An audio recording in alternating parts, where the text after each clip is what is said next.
Welcome to Friday Night Shite. Tonight, Starfleet Academy, where canon goes to die, dialogue cries for mercy, and the future of Star Trek looks like it skipped a class and binge-watched TikTok instead.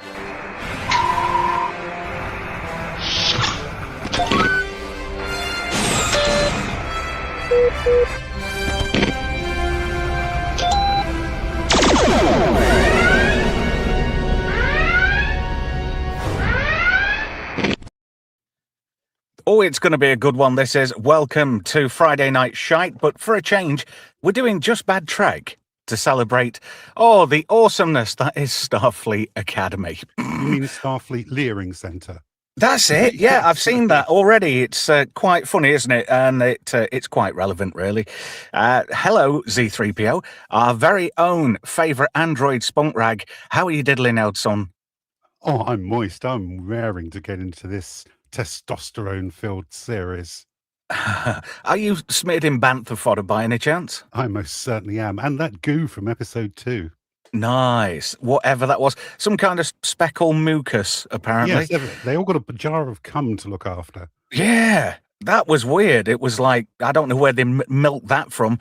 Any ideas, being in the industry and all, any particular idea where that jism came from? I have absolutely no bloody idea. No, and I don't want to know either. Istaphobos, how are you, mate? How are you tonight?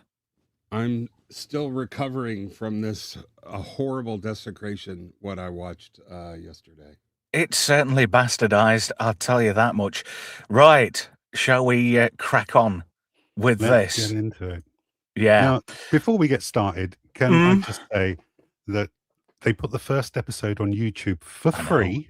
Yeah, I for know. everybody in the United States, which has a population of over 340 million people, and they got at peak 1,317 live viewers. Now, put that into context. Nerdrotic did a live stream with his Spock action figure, and he got that in 3 minutes. Yeah, didn't he have 6,000 at one point? He did indeed. It's an embarrassment, and the fact that they spent between 6 to 10 million on each episode. Holy crap, Spackle. It's not good, is it? No. I think you might mean this one. There we go. That's what Nerdrotic put up. Interesting, that Starfleet Academy, and it says there 1,316 people watching it live.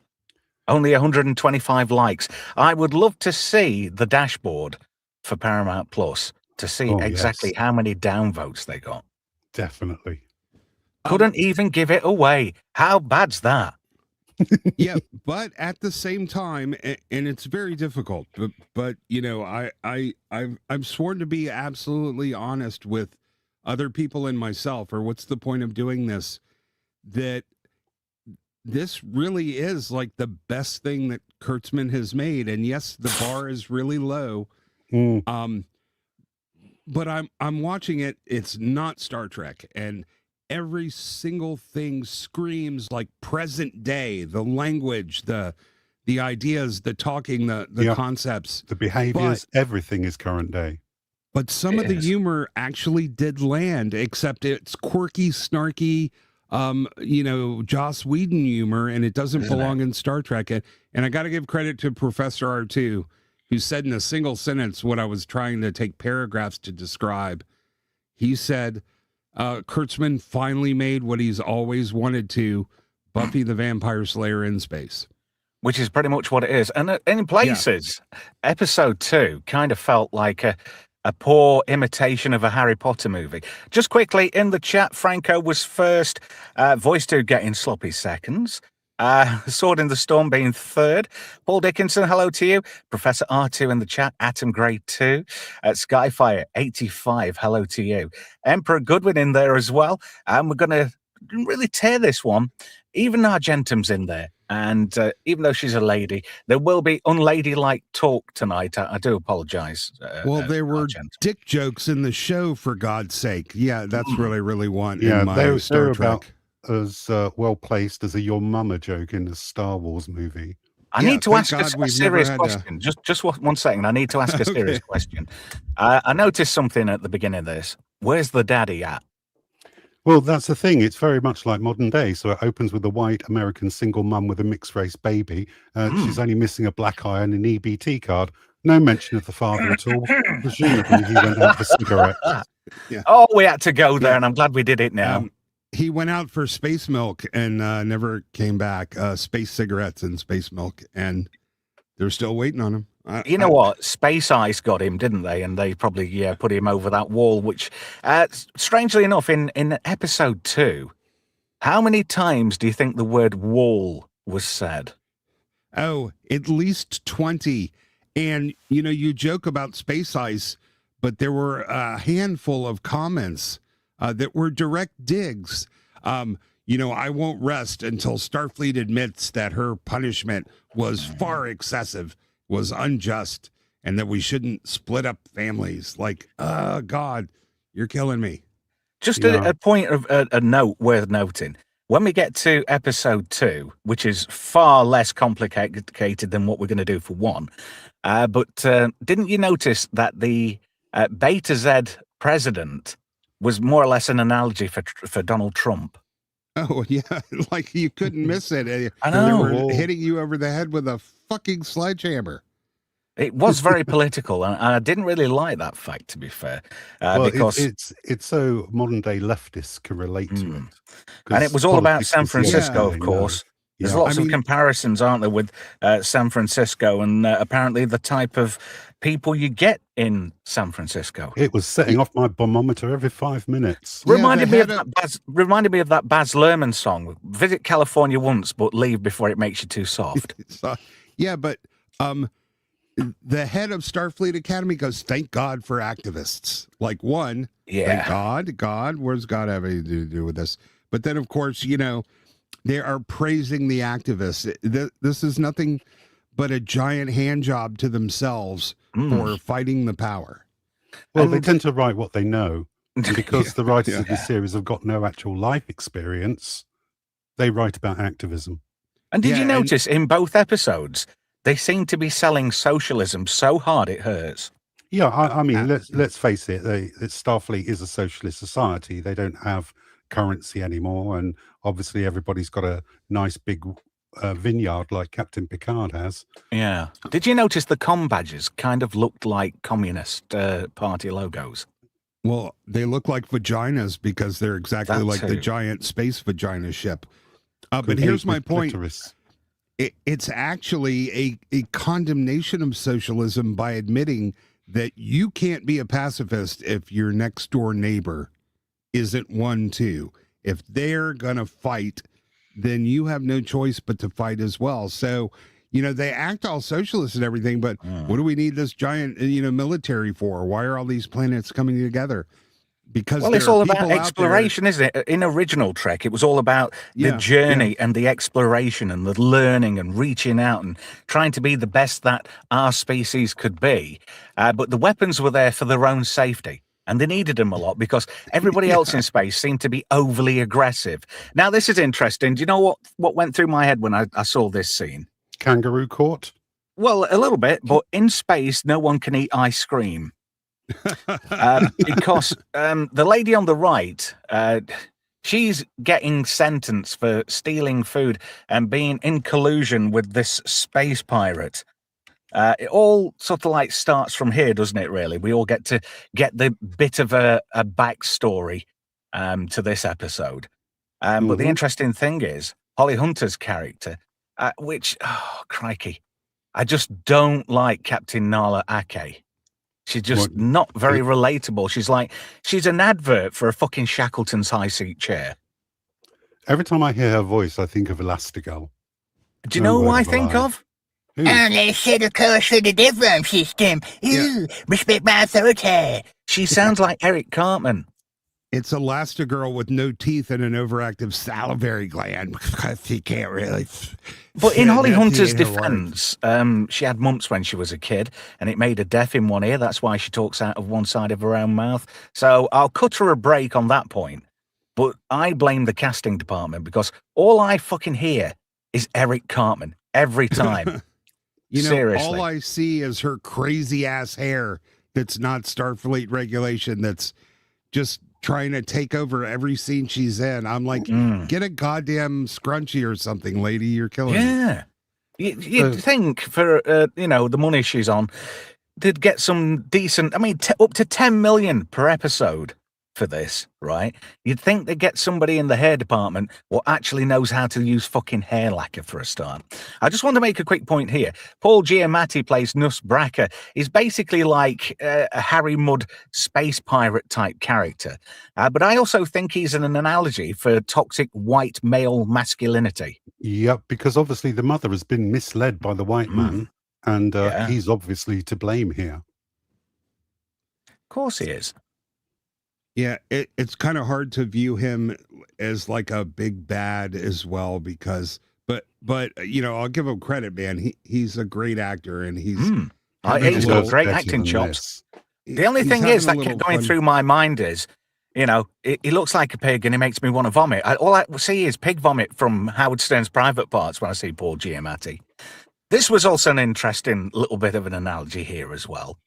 You've got your liberal white woman who's taking a refugee child in and putting him on the straight and narrow, even though she's sticking him in a Federation foster home, which is run by Jim Il Savile, the Klingon foster care. Lovely. Perhaps today is a good day to lovely. Although I sounded more like Windsor Davis there. Did you not find it unusual that the presiding judge is able to take custody of the kid?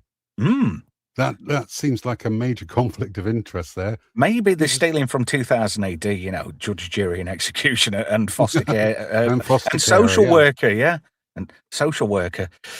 Oh, it's all good. And then he escapes. He promptly escapes because he's not a little shit at all. And it requires no further authority, just the badge. Well, he didn't respect my authority.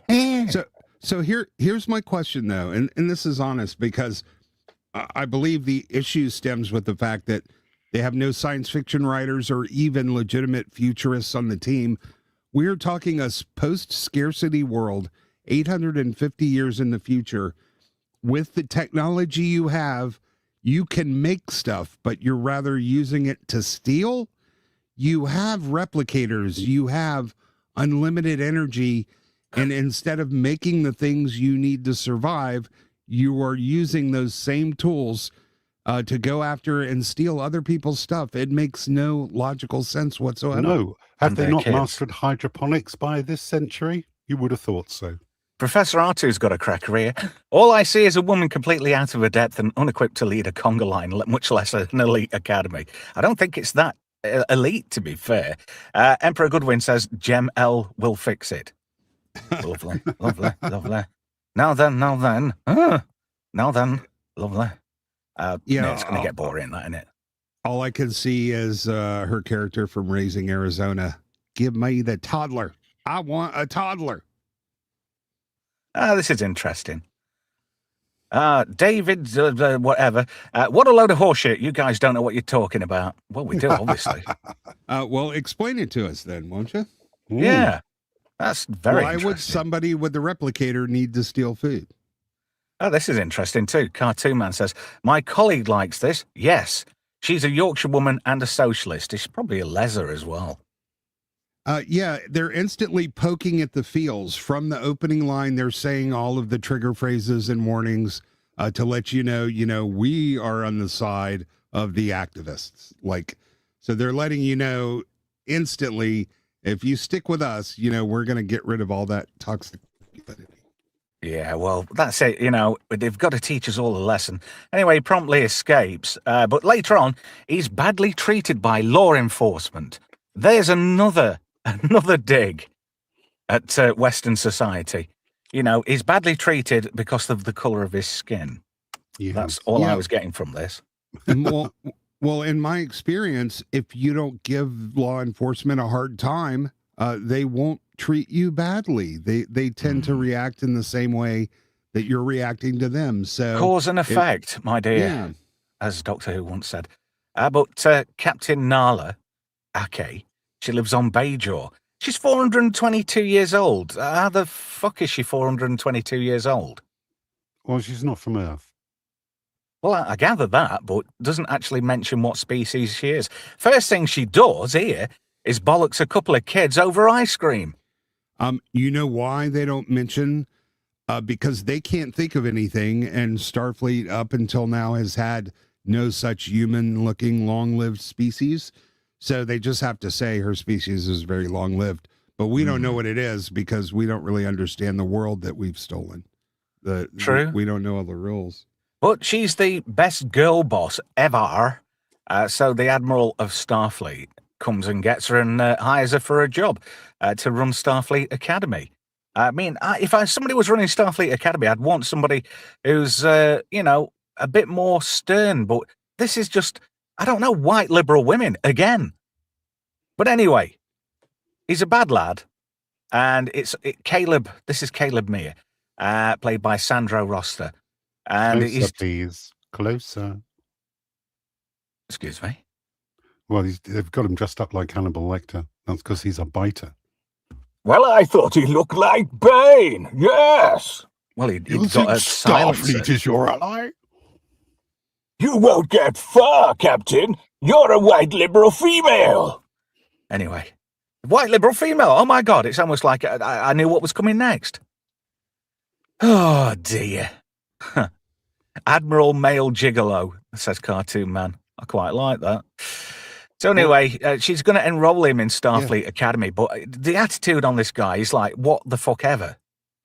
Well, am I not mistaken? The how far Oded Fair falls. He was the cool guy with the crossbow in Deuce Bigalow, Male Gigolo, right? He was and he was the badass in The Mummy. He was, and it was his fish tank, and Deuce Bigalow had to get a custom hand job, if I remember right. And that's a big bitch. And now he's just the cucked president of the Nouveau Federation. All I've got going through my head now is The Miracles and Love Machine, because that was on the trailer for Deuce Bigalow. Dun dun dun dun dun dun dun dun dun. Oh, yeah. I'm just a love machine. Sorry.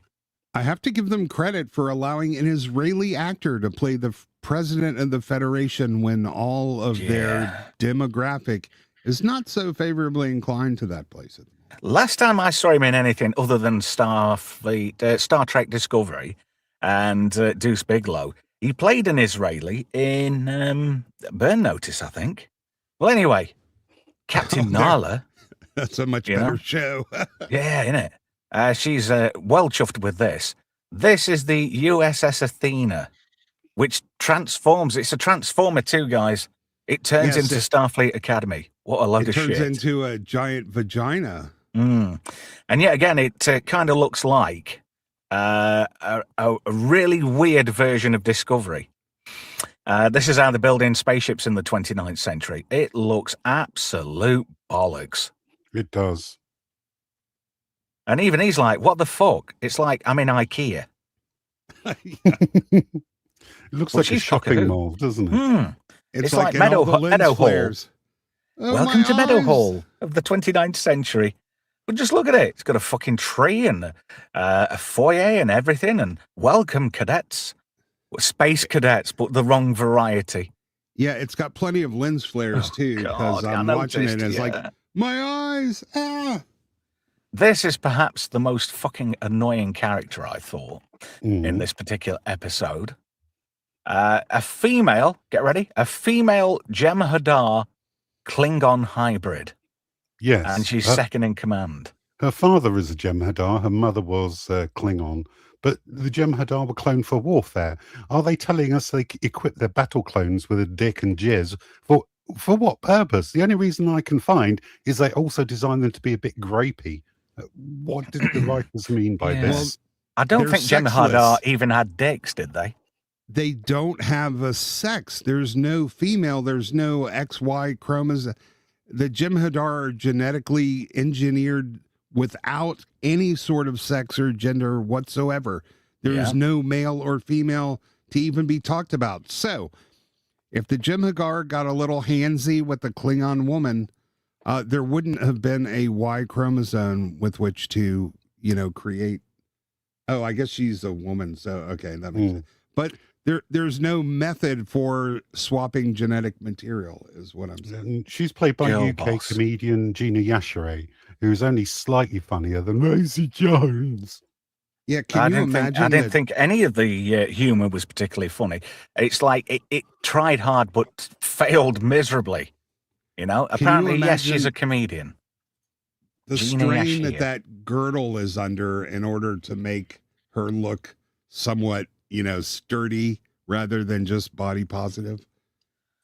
Well, this is. It looks like she's going to bust right out of that suit and explode all over the bridge there. Yeah.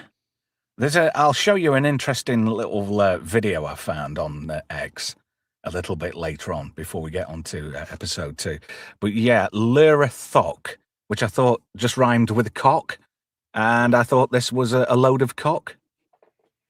But hey, this is good. Why does she look like the guy from Orville? You mean Bortus? I am Bortus. I'm not inclined to be Worf at all. Just, it's not Mr. Worf, but it is. But yeah, this guy here, Caleb, he's the star of the show. Yes, and he gets she doesn't even down. say hello to him. Her first interaction with him is to shout at him and humiliate him in front of all the other cadets. Have you noticed that? All the men get talked at like they're stupid fucking idiots. Yep.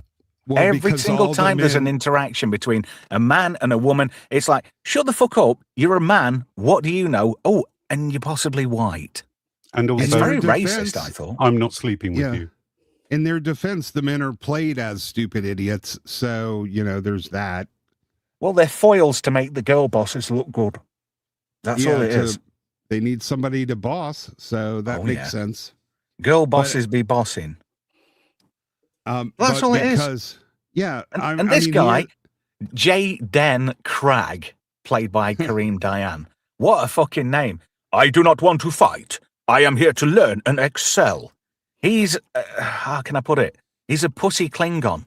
The first of his kind. Yearns for a valiant life. Yeah. What? Yeah, but I saw the actor who played him, and he is very sassy. So I got to give him credit for being able to actually appear to be Klingon, because he's had to tone it down quite a bit. Well, he does try, and it's like he's trying too hard. I am trying too hard to do the voice. And then what about this? Transporters dress you in uniform, shower you, and cut your hair. And this guy was just about to say MF. And then it cut to the Doctor. Robert Picardo's back as the Doctor. But this time, I thought it was like a condescending old queen. Anybody else get that vibe? Maybe they modeled him on George Takei. He always was a little bit snarky, but they've turned him up to 11, where he's actually insulting and disrespectful, and he's actually running Starfleet Academy almost like it was a juvenile facility or a prison. That's not really... In episode 2, there's a nice shot of Alcatraz. I didn't include that because I just didn't think it was relevant. I just thought it was just a little bit daft and a bit of a waste of money. But it seems like this whole show, 23 producers. Why does a show need 23 producers? And I knew it was going to be trouble from the outset when I heard the voice of the Academy in the ship. It was none other than Stephen Colbert, or whatever however you pronounce his name. Well, they have to deal with aging actors, so their idea is the hologram ages along so to not scare people. Like, who's scared? They know it's a hologram. Like, if I had a tea kettle that aged along with me, so I wouldn't get scared, I would have a broken down old rusty tea kettle. I want my tea kettle not to age, Professor R2 says it's been 1,000 years, so hypo sprays hurt now. Hey, greetings to Tony Stark in the chat. Also, Flavius has joined us as well. But it's trash. It's like you said earlier, somebody wanted to do a Joss Whedon Star Trek. Yep. And I think that's exactly what you're getting. And did you notice it's all, when they went round the bridge, it's all about the women. It's all about the women. Oh, look at that. That's a man. Move on swiftly. Move on. But the Doctor was just so condescending. And did you notice that all the worst cadets were white? I hate to bring race into this, but it stuck out like a sore thumb. Yeah. So this is 850 years after Discovery. And even with the completely contrived dilithium burn. Are you going to tell me that all technology and innovation just stopped and we're basically no further down than we were 850 years before? I want to point out something. They had this burn, which was a terrible storyline, and it wasted an entire season of Discovery. But what about transwarp drive, coaxial warp drive, all these other things that they discovered in Voyager? Why didn't they use those? Yeah, or the Romulan singularity powered drive, which or the Borg conduits. Well, that's what I'm talking about, the transwarp system. Mm. You know, you don't need dilithium with those other means of propulsion. You don't need it. They did the line from Caretaker, which was tricorder, medical tricorder, yeah. But they're carrying out physicals in the med bay. Why would they have anything but medical tricorders there? Why didn't they do it when they beamed them through to get their haircuts and whatnot? They could have vaccinated them and, you know. Yeah. It could have done the job lot. Yeah, they could have given them internal haircuts. I mean, they have the biofilters on the transporter. It would have fixed anything. They but wasted. Like I'm saying, lack of imagination, and because they don't have real science fiction writers on the show. Yeah, they wasted a whole 1 minute and 20 seconds on Holly Hunter's character, moving the chair about to suit her, which was just total bullshit. This will be the only time that's used, the comfort settings. I guarantee anyone else sits in that chair, they won't adjust it for themselves. It's performative nonsense. But it's totally pointless, because later we get to see her completely disrespecting every other fucking captain in Starfleet history. But we'll talk about that when we get to the slide. But she gives this Ponzi speech and everybody's enthralled. And the only thing that stood out here, I mean, you've got this wall here with like loads of names on it, like Lieutenant Tom Paris and fucking it says Ensign Wesley Crusher. But we finally get to see Admiral Harry Kim. Lots of callbacks, but underneath you've got Captain Philippa Georgiou, which is weird. Why has a obviously Asian woman got a Greek name? Really baffled me, that one. Well, isn't she also a war criminal? Yeah. I was going to say, isn't she the evil empress of the universe? So why would they? And Crusher was no longer an ensign. He resigned his commission from Starfleet and became a time and space traveler. So, interesting question here. Undefined Punchy entity, Wesley Crusher. Yeah. Punchy says in the chat, Starfleet Academy is available on YouTube. Should I pay? No, they've took it off now. I can't find a link for it. If you absolutely positively have to watch it, take to the high seas. Yeah. He says, should I pay or watch it? You know, pay to watch it or pour chili sauce in my eyes? I think you're safer with the chili sauce, to be fair. Do you know what this is right here? And I'll mention it because it permeates both episodes that we've seen. This is stolen valor. They can't come up with anything people like, so they're stealing it from previous Trek shows. There's a lot of that. It's very, I don't know, it's lazy writing all the way through. All the gags are bad. This is interesting. Let me just go on to this first. Skyfire85 says, why does she have the XXL wide chair and where can I get one? Probably IKEA. So number one IKEA can sit in 6. it. The huge bridge, you need a megaphone to talk across. This is quite interesting. Will Boland says, have we talked about the vagina uterus ship design yet? We're here now. Don't worry. Yeah, we're looking at the little clitoris, although that's exclusionary because there are many women who have penises and not clitorises. This is interesting. Argentum says in the chat, it wouldn't surprise me if they say Holly Hunter's character is autistic. She behaves a lot like the autistic kids I've known, with the not being able to sit right and the mumbling speech. Well, I just think it's like Erica Cartman. What's this? Cartoon Man says, do you want the YouTube link? You'll need a VPN on USA. Nah, he's going with the chili sauce. Professor R2 says, thank you for coming on Tuesday. I had an absolute blast with Professor R2. We reviewed Commando on Just Great Movies. There is a link in the channel profile. You can find it. Give it a watch. Give it a like too while you're there. And if you like it, give us a sub. Admiral Kim proves this is an alternate universe. Harry will never be promoted beyond ensign. This is true because he is just a useless male. But that ship, just look at it. It's got wings for your comfort and safety, and so you don't leak from the sides. Well, somebody else pointed out that whenever you're walking around town and you see graffiti of angel wings, women always stop and go, "Oh, look, it's a." So they put angel wings on the vagina ship in order to try to appeal to as much of their demographic as they can. Emperor J. Goodwin says it's just hit me. That ship looks like the cover of a Journey album. Yeah, It does, doesn't it? Skyfire says, "Sweet merciful Christ, is that ship design ugly?" It truly is. Not Z3PO says, "Terrible set design. Looks like the Stardust roller disco from my younger days." Ha! £5 to get in my own bedroom. What have you done? Turned it into a roller disco. Do we know what the purpose of those wings are? Did they? Yeah, the nacelles. But they're not even attached to the rest of the ship. Oh, they don't have to be. This is the future. And the cells are detachable now. They're all remotely linked. Well, the thing is, in Discovery, when they got an upgrade in the 29th century, they got these like remote nacelles, which is total bollocks. P. Winger says, "Holly Hunter sitting sideways in the captain's chair is so completely disrespectful of the captain's chair." And I did mention that earlier, and I agree with that, and we'll get to that soon enough. Well, that ship is just fucking ugly.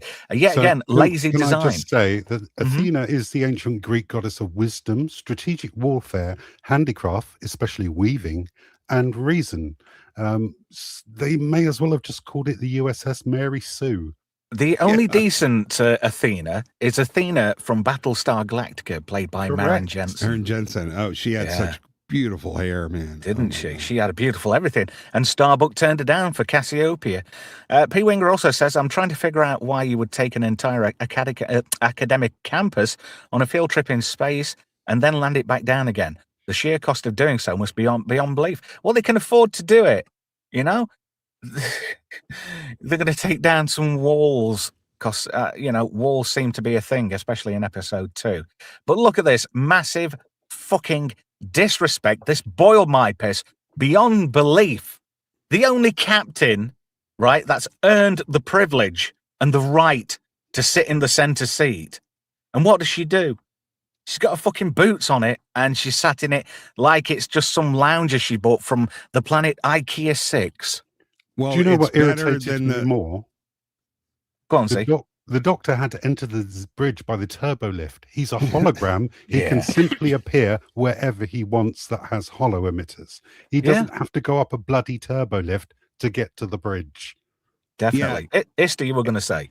Yeah, this is better than later where she refuses to wear shoes at all and walks around the school barefoot saying, "I really need to let my little piggies breathe." Oh, God. So is this her version of the Riker maneuver? I mean, she curls up on that chair like she's about to binge watch a Netflix series. This is interesting. I like this. Captain's Box Wine, Stardate. Why didn't you put... I tell you what you should have done there. Stardate 90210, because that's basically what this is. It's teenage drama slop. Yet again, we've got the Joss Whedon, callback. This is like a Joss Whedon fucking, I don't know, like you said earlier, Buffy in space. They're going for that whole teenage cool vibe. And the warp effect was just, I don't know, it's been crap. Since Kurtzman's took over, his thought process on how warp should look is just total horseshit. Because not only do we have a crappy... we don't even have like the bounce, what we used to get on the nacelles. It's just stretch and go. Not even a proper entry into subspace. And I noticed that they started ripping this off from the Next Gen movies because the Enterprise E, the Sovereign class Enterprise, when it went to warp, you could see the warp plasma trail, after it had gone, and they ripped that off too. But here we go. Here's the most annoying... Actually, I keep saying that about every fucking one of them. This is Kerry Brooks. She plays Sam. And it turns out she's a hologram.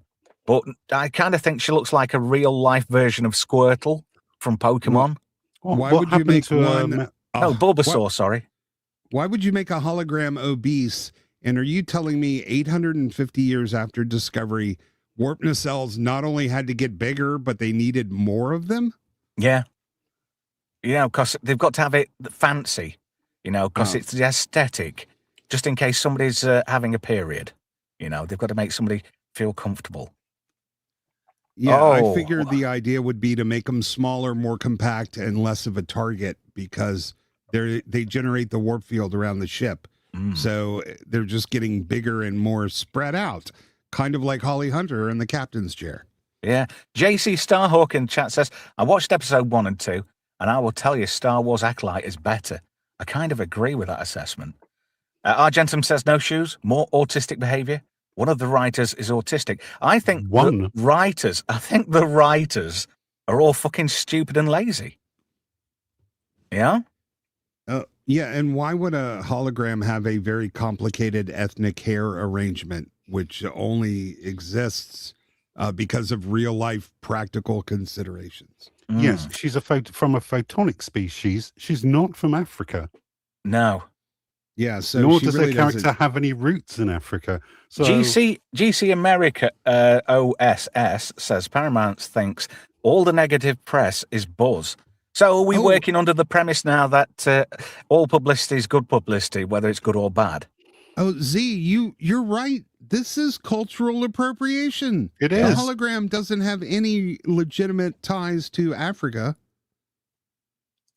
No, she's from a different planet, a planet of photonics. They don't have an Africa there. There's no humans on this planet. Yeah, why aren't they? I don't hear all the lefties screaming about cultural appropriation. What's happening here? And what because it's too left. It's too left. What happened to her platinum teeth from the press releases? Oh God, from the premiere. Yeah. How many producers on this turd? 23, Punchy. 23 producers. Just let that sink in. And then this is interesting too. P. Winger says, that cadet who ate her comm badge, I'm just glad she didn't insert it into the other end instead. She probably did. 23 producers. Skyfire was close with 20. Didn't in the comm badge also the transporter, so it could just transport right back out of her stomach, right? Yeah, but, you know, they've got to make it a thing. It's a comedy moment. This is comedy. The comedy in this show is just fucking awesome. Whoever wrote it deserves an award, a Golden Globe, possibly an Oscar. I don't know. It's just, this is the best Star Trek ever. Holly Hunter should have her hair tied up if she's going into a combat situation. I think you mean Karate Sensei. Always told girls to keep our hair short or tied up so it was out of the way. Yeah, also men with long hair. My whole point is I think this show, the main character is Holly Hunter's chaotic hairdo mess. Every scene she's in, the hair is just wildly out of control and distracting as hell. We got the Harry Potter let's all make friends bit here. And I thought it was a bit naff. This is Bella Shepherd as Genesis Lith. Her dad's an Amberall, apparently. I thought she's quite cute, but I thought she was a rip-off of Thingy, from not Galaxy Quest, the Orville. What was her name? The little security chief. She was from a heavy gravity planet. Yara Katana something, if I remember right. Oh, I don't remember her name, but you know what I mean, don't you? Played by Sage Halston. Yeah, she was dating Seth MacFarlane, and so they broke up, she had to leave the show. Emperor Goodwin says, what's wrong with her face? Well, she's smiling, and she's got these weird gold drawn-on eyebrows, which was quite weird, I thought. But here we go. Star of the show, Caleb. He's got a rough background. We ought to give him a break, even though he keeps breaking the rules and doing whatever the fuck he wants. But we'll let him off, because his parent got took away. Even though his parent, Space Ice, took his parent away. And now his mother's trapped behind a wall. Did you notice how in episode 2, his mother is trapped behind a wall? And the Beta Zeds are the bad guys now. Beta Zeds are an analogy for the US of A, I'm afraid. Didn't she have her daycare on Beta Z? I don't know. He has magical hacking powers. Like, he can not only hack a computer, he can do it again because the computers never learn from the times they're previously hacked, unlike, kind of now. Yeah, and this was interesting. They haven't heard of security patches in the 33rd century? Yeah. Sam, she's enthralled by the Doctor, and she wants to meet him, and she tries to strike up a conversation with him. But Robert Picard is a white man, and he's toxic, and and he doesn't want to know. He's pretty much, fuck off. You're a hologram, though, aren't you? Yeah. Fuck off. Bye. But here we go. Super hacker Caleb.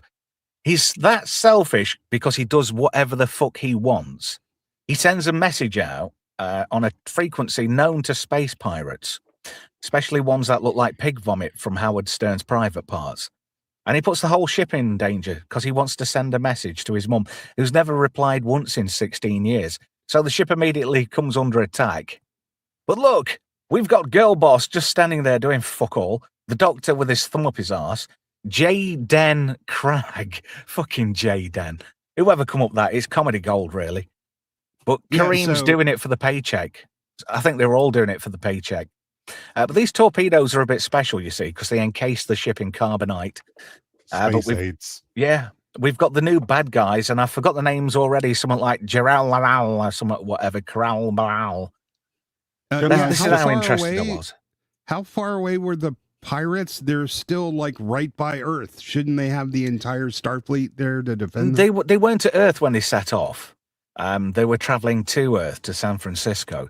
But these guys falsified a subspace anomaly, which they thought was an ion storm. So they dropped out of warp to check it out and do a bit of research because it's all about the studying and science, you know, because we're not really pushing socialist ideologies here at all.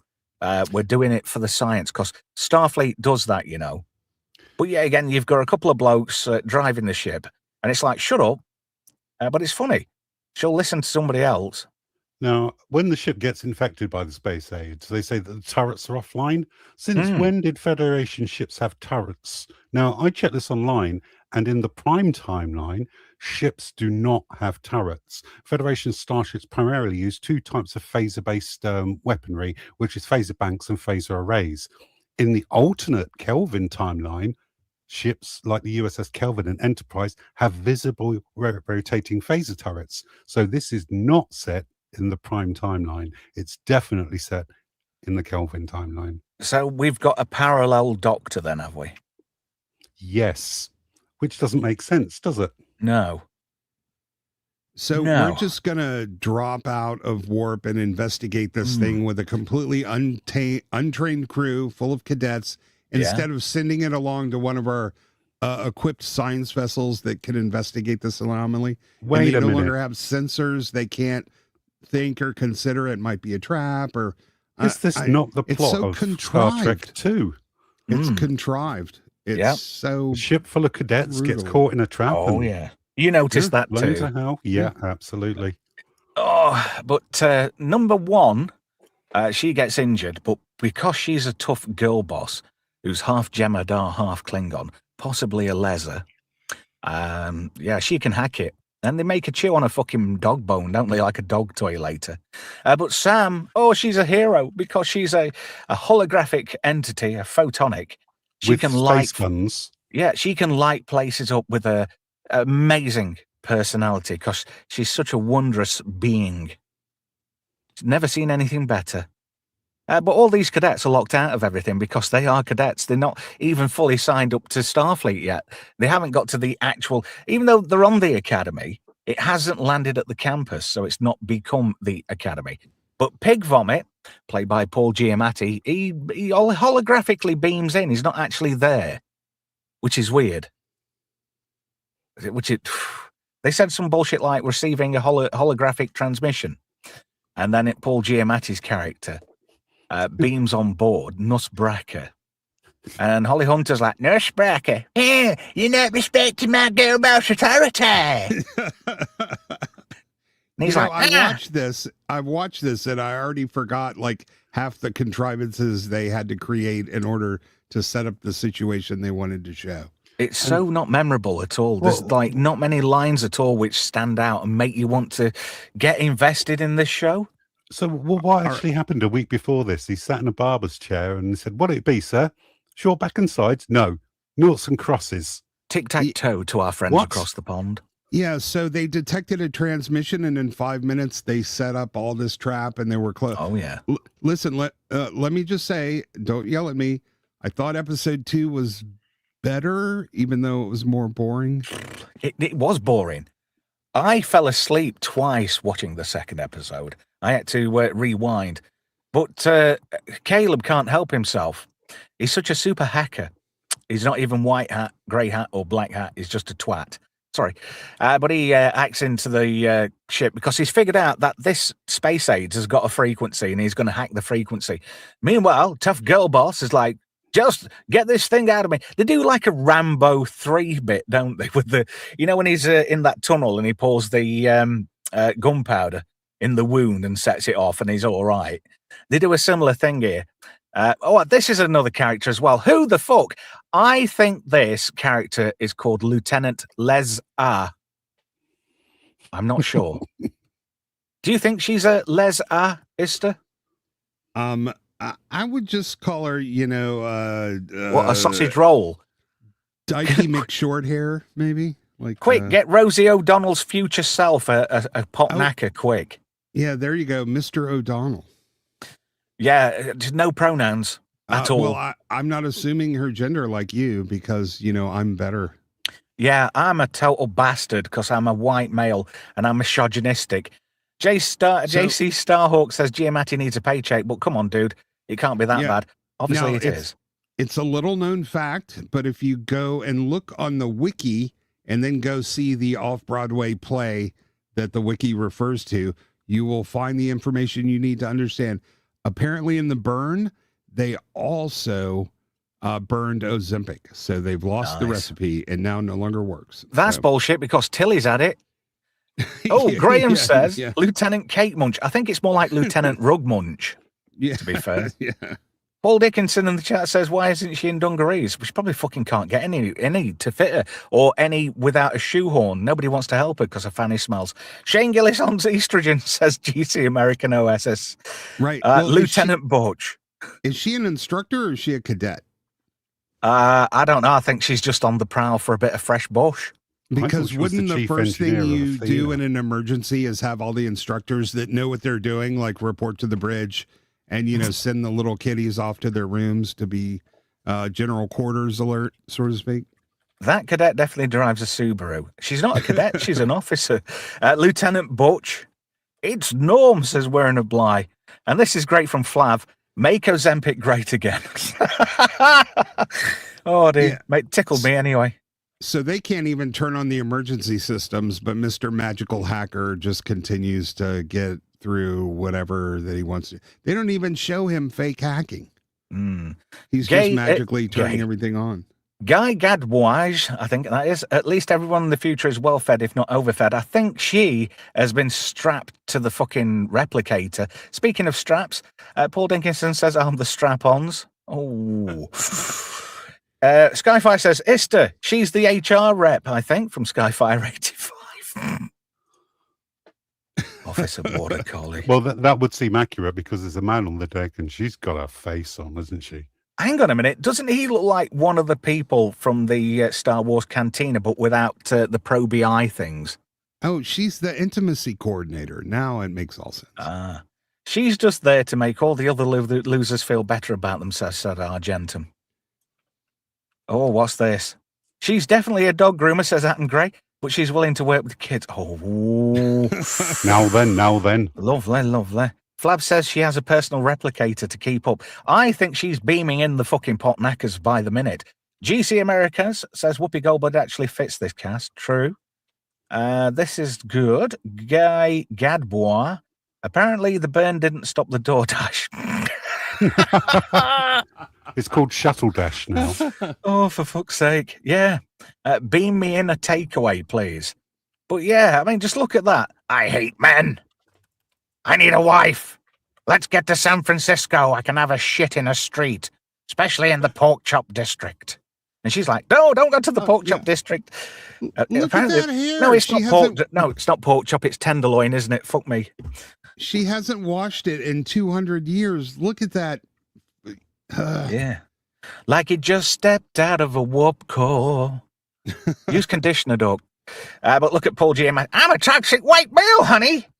All I hear is the voice of Tiny Tim from the kids' movie Robots, if you've seen it. That's all I hear when I think of Paul Giamatti. But yeah, he does. He looks like a butt plug salesman, doesn't he, from the 29th century?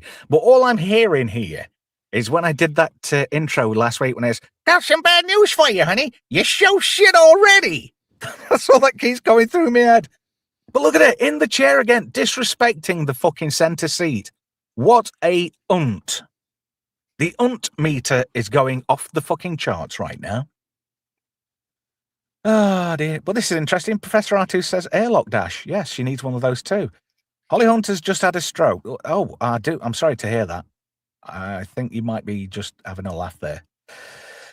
Do they not have hairbrushes in the 32nd century? Yeah, I forgot about that. Because previously, what?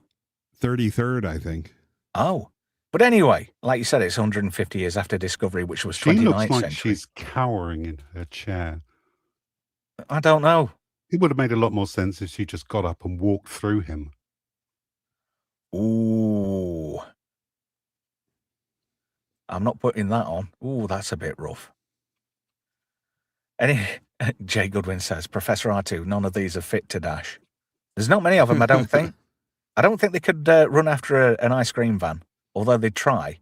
But yeah, he's a toxic white male. He's putting her in a place and, oh, no, you can't do that. And she's like, yeah, what the fuck ever, guy, when he goes. And then we're introduced to one of our new cadets, Captain Fish Scales, he's the class dick. And just look at him. He's no need to call anybody. But his species can survive in space for about 8 minutes. But Eyebrows is here. She's wet through with him already. Oh, Genesis. Genesis, give me Genesis. Genesis will be giving him head, I presume. But he goes for a walk out on the ship because he's got to get a direct scan of the space aids to get its frequency. So old Caleb can hack away at it, but nobody can get into anything. Another girl boss, Lieutenant Girl Boss this time. This is Lieutenant Ya, played by Rebecca Quinn, who looks better in real life than she does in this show for some reason. It's but Lieutenant Ya. Lieutenant Snow White, or, she's got the Lieutenant Snow White C haircut. right. Lieutenant C right up your left nostril. I think you've got a fucking bugger hanging there, love. She's got a bugger. That is a big nose hole, isn't it? Holy moly! But girl boss number one's got to tell the boys how to do shit because they don't know how to do anything because they're white males. Well, one of them's white anyway. But how condescending. She's telling a person of colour. Actually, she doesn't actually tell him he's in the wrong. She just tells the white guy he's a piece of shit. Get the fuck off my bridge. If you were any other gran. She looks like a gran, doesn't she? She's 67 in real life. So they're letting untrained cadets fly the Academy back to Earth. How do they even know what they're doing at this point? Oh, here we go. This is good. I like this. Iron Clash 81. LOL. Had to come in here and see what kind of little man emo crying I would hear and listen to this Trev Retro bloke. LOL, what a bunch of losers. Ha ha ha ha. We are. Now fuck off. Do one. Jay Goodwin straight in there. Shouldn't you announce your pronouns? Yes. What do you identify as this week? I identify as Airwolf. Still. Well, I would appreciate it if Iron Clash would explain to us what's good about this show, what we should be appreciating, what we are missing, and how we are wrong. It's the best Trek ever. You should know. Transporters are offline, obviously, but he's getting his scan. The doctor has to come in and save the day because he's got security clearance, but all the relays are damaged. Oh, that's terrible. That was a nice scan there. I was looking for the Goa'uld. But there's none of that in here. But Caleb, he's super space hacker, and he's got the frequency of the standard matter. Nice. Come on, Iron Clash. Respond, please. Yeah, you're on our hailing frequency. This is magic. This isn't science fiction extrapolating what we know now to what the future could possibly be. It's Definitely. Just magic. It is. Okay, that's a... Talk about big nose holes. Yeah. There's some gripes I have, but I wouldn't focus on. I would focus on real issues. Complaining about nostrils and inferring racism from the captain giving orders is weck. It is weck. I reckon that is weck. Anybody else reckon it's Weck? I don't know what wet. No, I don't Weck either. is, but It's Weck. I like that. well, they seem to go out of their way. See, when TNG came out and you saw Worf, I didn't know who Michael Dorn was. I had no idea. I didn't know if he was black or white, and I didn't care. They seem to be going out of their way to let you know the race of the woman underneath the makeup. Gentum says, don't feed the trolls, guys. Why not? It's fun. It's all ratings. Soon as we started doing that, we got another 4 people on the stream, you know? So anyway, Iron Clash says, weak, sorry, I didn't have a headset to respond to you quickly. Oh, well. But that's interesting because Paul Dickinson says the Weck is strong with this one. Yes, it is. Future typography, really? What 80s show is that font from? Punchy says, it's proper Weck, mate. Yeah, it's Weck. It's Star Weck. Oh, there we go. It does speak to your foolishness. That shows how you choose to attack my stance. I'm not attacking your stance. You made yourself look a twat by not being able to fucking spell. I don't know what his stance is yet. He hasn't explained it. He's just I know, it's blue steel. It's blue steel. Anyway, Fish Boy's going all frozen, but he gets rescued by Genesis. Give me Genesis. Give me Genesis. We should say that every time she comes on the screen. Okay, can I ask you guys a question? Yeah, sure. So in episode 2, we've noticed that there are dozens, if not hundreds, of automated robots moving around the academy, cleaning stuff, watching windows, fixing things. I'm assuming they're part of Starfleet Academy. So they have no robots that can go to the out. They have no repair drones, no automated systems that can go, and they have to actually send a cadet out into space unprotected. Now, I'm not going to lie. I actually liked his transformation. Do you? What, yeah, Fish Boy? Yeah, Fish Boy. Let's just let me just focus on this a second. Clash says, maybe you folks need to accept that you're not actually Star Trek fans. Well, I'm a real Star Trek fan, not whatever this is. So not a got you there. Star Trek fan. Yeah, maybe something with more white hoods and bonfires. I don't particularly get that reference. What are you inferring? What's that got to do with Star Trek? It's not even bonfire night yet. That's more of a United States reference. He's calling you the Ku Klux Klan. Yes. Oh, I see. Gentum says, let's make Weck a thing. It's so much cooler than Fetch. I like that. Victim Complex much? Bad day. Punchy says, Buffalo stance. Oh dear. What's this? JC Starhawk says, come on, bro, get roasted. Yeah. Emperor J. Goblin says to Iron Clash, I prefer to leave that to your side of the aisle. I think I know what you mean by that. Yeah. There we go. Yep. Oh, R2's in there. You're not being attacked, you're being mocked, shitwit. Know the difference. Yeah, we're the ones being attacked. Yeah. So. White hoods and bonfires. I think he's talking about Lord of the Rings, says Jay Goodwin. I think so too. JC Starhawk, I love this roast of Star Trek. That's what it is. It's a roast. The opposite of Weck is stwonk. There we go. But I do want to address his comment. I am not a fan of the brand of Star Trek. I was a fan of the original show because it was good. I'm a fan of TNG, but I'm not going to be a fan of anything that you just slap the name Star Trek on because I know where it came from and what it's supposed to stand for. And the Trek we've gotten over the last 15 years, I don't even consider legitimate Star Trek. So you're right. I'm not a fan of that trash, but I am a fan of the original shows. The ones that Roddenberry created. Clash is back. I'm not bothered by being mocked by low-class clowns. We're not really, mocking you that much, but we are low-class clowns. We accept that. We own it.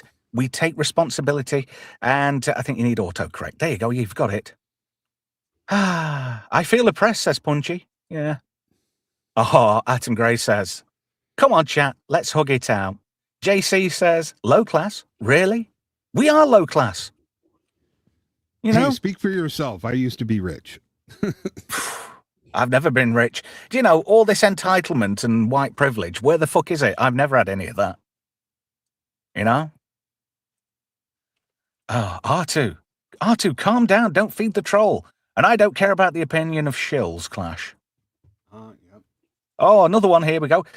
Sentient Ironheart. This is not Star Trek. This was a 90210 episode with Star Trek slapped on it. Yeah, we said that earlier. Funny that. Yeah. Manuel in the chat. Can someone remind me again which political party was so adamantly behind those hoods and bonfires? Ooh. It was the There we Democrats, go. of course. Oh yeah, that would be the United States Democratic Party. Oh, this is interesting. I was raised on TOS. I was raised on TNG. Your mind has calcified. Your mind is closed. You missed a comma.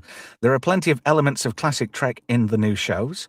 You just struggle with the world changing around you. Yeah, we do. We don't like it. We fear change. Those are member berries. They are not elements because they have no meaning in the new Trek. They just put them in there to jangle the keys. Yeah. It's fun. This is the best chat we've had in ages. There's so many people in there with great opinions. Gygad boys. Yeah. Hello. T. Stark says, if you combat a panel of people talking and sharing opinions with your opinion, you can't claim to be unbothered. Fair enough. Yeah. Yeah, I can agree with this. Flav says, at me, I was born with nothing and still have most of it left. True. There we go. Oh, Professor Artu says it started with a D. I think you're right there. Atom Gray says, I must be in the wrong game. How much does shill trolling pay? Yeah, people get paid to go to protest now. How do I get that gig? Yeah, that sounds immense. You just have to answer the Craigslist ad or, send an email to Crowds on Demand and they should hook you up. Ha ha ha ha ha ha ha. 90210. Bro, the show has stated it is meant to attract younger viewers to Star Trek. You cannot see past your own bias. It's too bad. You're missing an O. Yeah, well, if he was raised on that, then isn't that good enough to attract younger viewers? Get this guy a grammar course. Younger viewers, says Argentum, being all 1,300 of them. Yeah, that's how good it was. Oh, look at Jay. Oh, you said that exact thing. R2, you've spelled it wrong. It's not new twek, it's new weck. New weck. Yeah. Is this the one you're talking about? Oh. There we go. Yeah, exactly. There we go. Jay Goodwin says to Clash, odd. I thought you were raised on TOS and TNG. Seems that was more than sufficient to attract younger viewers. But it didn't attract the shippers. They need the mentally ill shippers that will focus their entire personal identity on fictional relationships between characters on screen. There we go. Here we go. Iron says to Gentum, if that's true, it proves my point. For Trek to continue, it needs a new generation of fans. It does. But the thing is, you can't alienate your existing fan base. No. Just to appease a couple of people in dungarees with pink or blue hair. All the other Trek film series were designed to appeal to everybody, not just one specific demographic. What about making it inclusive instead of being specific to a group of people? Well, their idea of inclusive excludes a lot of the older fans. So it's not Girl really Boss inclusive. number 2 is so strong she punched Jaden Cragg, and knocked him flying across the sick bay. Meanwhile, Paul Giamatti, he's got super hard now. This lad's at least 6'2", but no, he can kick the shit out of him and take punches and not get bothered by it, not one bit. Paul Giamatti is hard. But anyway, Caleb's he's got to execute this protocol to get rid of the space aids on the spaceship. But does it in an interesting way. He actually uses Paul Giamatti's head, bangs it against that console to complete the protocol. And Paul Giamatti's like, I'm gonna kick your ass. In that voice he does. Look at her. Look at her. She's just realized DoorDash do deliver. It's just like Fonzie hitting the jukebox. Boom. It works now. Oh, dear. Yeah. Old Lieutenant Greggs. Here we go again. I do not agree with that. There is a lot of older fans to love baked into these shows. My point is, you let your bias blind you to the good. No, it's not a case of that. You know, it's just, you look at stuff and it's cringe and you're like, oh, that's contrived and it's patronizing. Star Trek's not about that. Star Trek is about the exploration, you know? It's not about, oh, Lieutenant Bummy hasn't been bummed yet and his arsehole's going to seize up if he doesn't get bummed by tea time. We don't want to know about that. You know, you don't make a whole show out of somebody's arsehole. I'm just saying. Well, they did here. Well, yeah. Anyway, I'm not going to feed the trolls anymore now. I agree to disagree with you, Iron Clash. You're entitled to your opinion.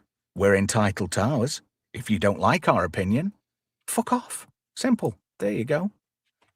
Just saying is all. Not being mean, not being a dick. Just saying it as it is. Anyway, what do you think she's looking at on the menu? A good pad thai, I think she's in the mood for. Oh. I think she's wanting the family size. Oh dear. Interesting. You were bothered by pushback to your narrative. We haven't got a narrative. I have zero narrative. It's the narrative that's slowly being embedded into this show. Because Kurtzman is doing a bait and switch with episode 1. That's why in episode 2, wall. I don't give a shit about walls, to be fair. I'm embarrassed by a story that makes no logical sense, that is not coherent and has no continuity. They're like, they need to have them have a problem, but there shouldn't exist a problem because they have all the tools at their disposal to immediately solve whatever fake contrived conflict is happening. That's my issue with the show. True. Anyway, we'll move on. There is, I'm not interested in narratives. I want what Star Trek's all about. The exploration of the human condition, It's, like I said before, it's not about sex. It's not about, being too political. Teenage you can call romance. Yeah. I want action. I want adventure. I want compelling story writing. I want compelling characters. I want characters I can actually root for, not despise. I want characters I can relate to. These kids went right. Starfleet Academy. When people went there, they were young, responsible adults. Fair enough, they were young, right? I mean, everybody fucks up when they're younger and stuff like that. But you grow and develop. But it's almost like here we're forced to realize that this kid, he's had a bad upbringing, but we're going to give him a second chance. Even though he might steal your TV and your PS5, he's still a good kid at heart. So let's keep giving him chances. It's just the analogies and inferments, what they're burying into the story. So for all intents and purposes, these people are pushing their narrative. I didn't ask for that. I asked for Star Trek. I asked to be entertained. And that's not happening. You were saying, Zeke? This isn't it. No, it isn't. Yeah, I want competent characters. I want people that know what they're doing. I want the best and the brightest. I don't want the human rejects. But even so, TNG addressed that. What happens when somebody doesn't measure up? They don't attack them. They don't kick them off. It was the Barclay lines. They actually helped him grow along.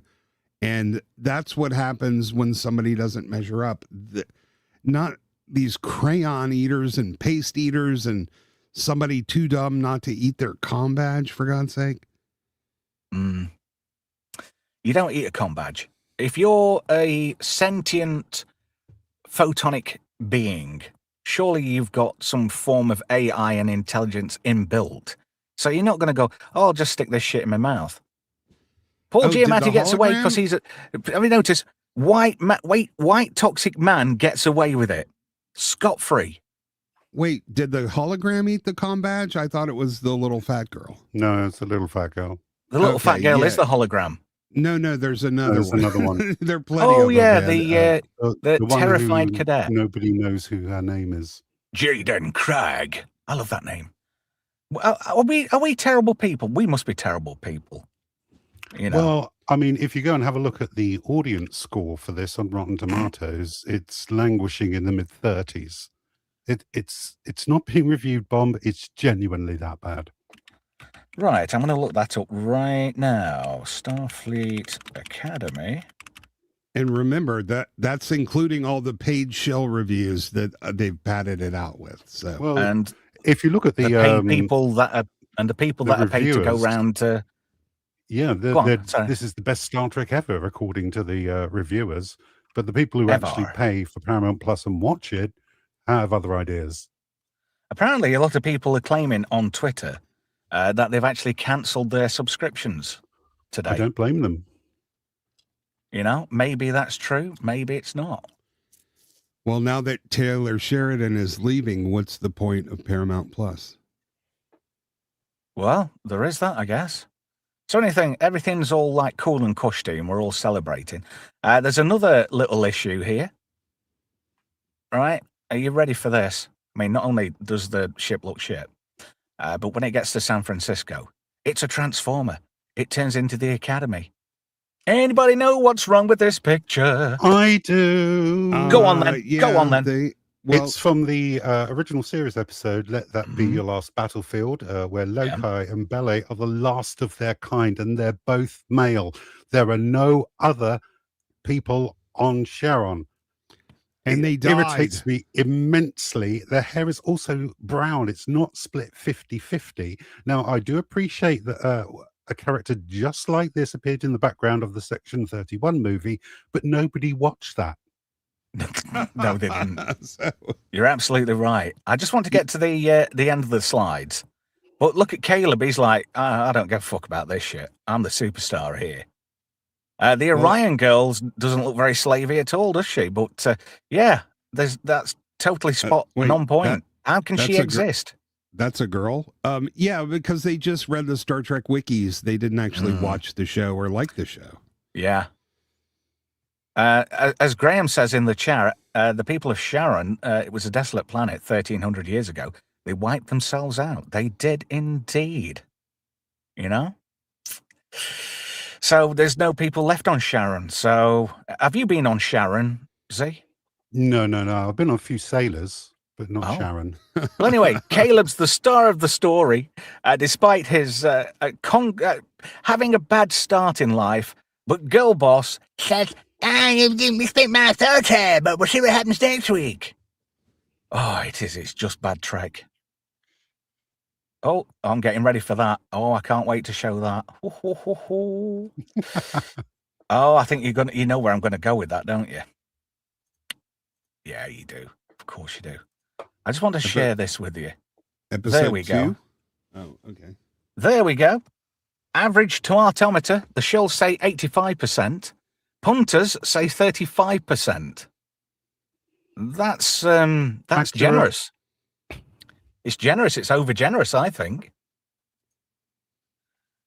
No, nobody agree with that? No, I agree with that. Shills rank it high. Actual people rank it for its worth. And I guarantee you, if you go read the individual critic reviews, even though it's listed as fresh, they don't have a lot of good things to say about it. Fresh. But I love this video. Do you know what? I'm going to make that big.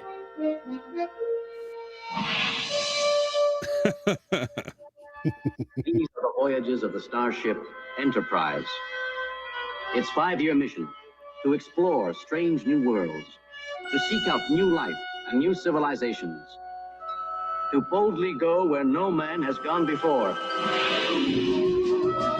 Yep. Oh, look at it.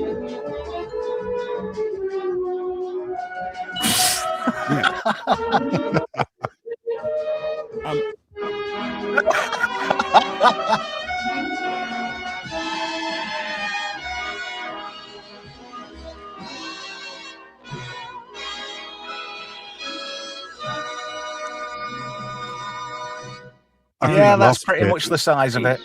Now, that last bit really does sum it up. It's Star Trek for theater kids. It is. If I'm not mistaken, Bella was chasing Loki for 50,000 years before the Enterprise caught up to them. Isn't that correct? Pretty much. The planet had been dead for millennia. There were no survivors. Yeah, true. Let's just go through some of what people are saying over on X. But I like this. Let me just make that a little bit bigger, shall I? There we go. Bridget O'Connor. As a long-time Trekkie, I gave Starfleet Academy a look over. Let me assure you that however horrible you thought it would be, it's worse. A few brief examples. The mess hall is now open. Make sure to visit because sometimes hunger is the greatest is the greatest enemy of all. All? I'm doing it now. I'm getting whack. Starfleet Academy so hell. Says, at its core, Star Trek conveys consistent values, faith in reason, and science over superstition. Humanity can improve itself ethically and technologically. Cooperation across cultures, moral restraint, and optimism. Understanding the other is not a weakness, but a strength. I noticed a rainbow there, didn't you? Yeah, probably got pronouns in their bio. Ira Winkler says, this picture, the head of Starfleet Academy, supposedly the paragon of an officer showing no presence. There's more, but this highlights it. This isn't inspiring people to be explorers, but has become a soap opera. It isn't Star Trek, but Degrassi High using Star Trek IP. I agree with that. They're not wrong. Let's read a book in the center seat. Here we go, no erotic there. Paramount spent between 6 and 10 million an episode on Star Trek Starfleet Academy. They put the premiere on YouTube for free and got 1,300 live viewers. Rest in peace, Star Trek. Yeah, that's pretty much it. Don't you love HR lectures in your Star Trek? Why isn't anyone watching? I still don't know what that cadet's name is. No. Fish Spunk. I know who that is. There we go. Star Wars Girl says, so the last two survivors of the planet Charon, who were both male and mortal enemies left behind on their dead planet by Kirk to fight until their death, magically spawned a child together. New Trek is a fucking joke. Maybe one of them identified as a woman and they had a kid. You never know. Her name is Donut. Let's call that Cadet Donut. Oh, this is good. Robert Picardo biting back to somebody. John Delaros. This is just plain dumb, John. Leaders are judged by their leadership, not by how they sit in chairs. Cheers to Holly Hunter, Star Trek's first Academy Award-winning captain, for having the courage to break the cliches you were so enthralled by. He's basically ripping every other captain there. Break the cliches you are so enthralled by. I did reply to that, and I put, in 50 years' time, people will still be watching the original series, TNG, DS9, Voyager, and Enterprise. Nobody will be watching this Kurtzman garbage. Yeah, definitely.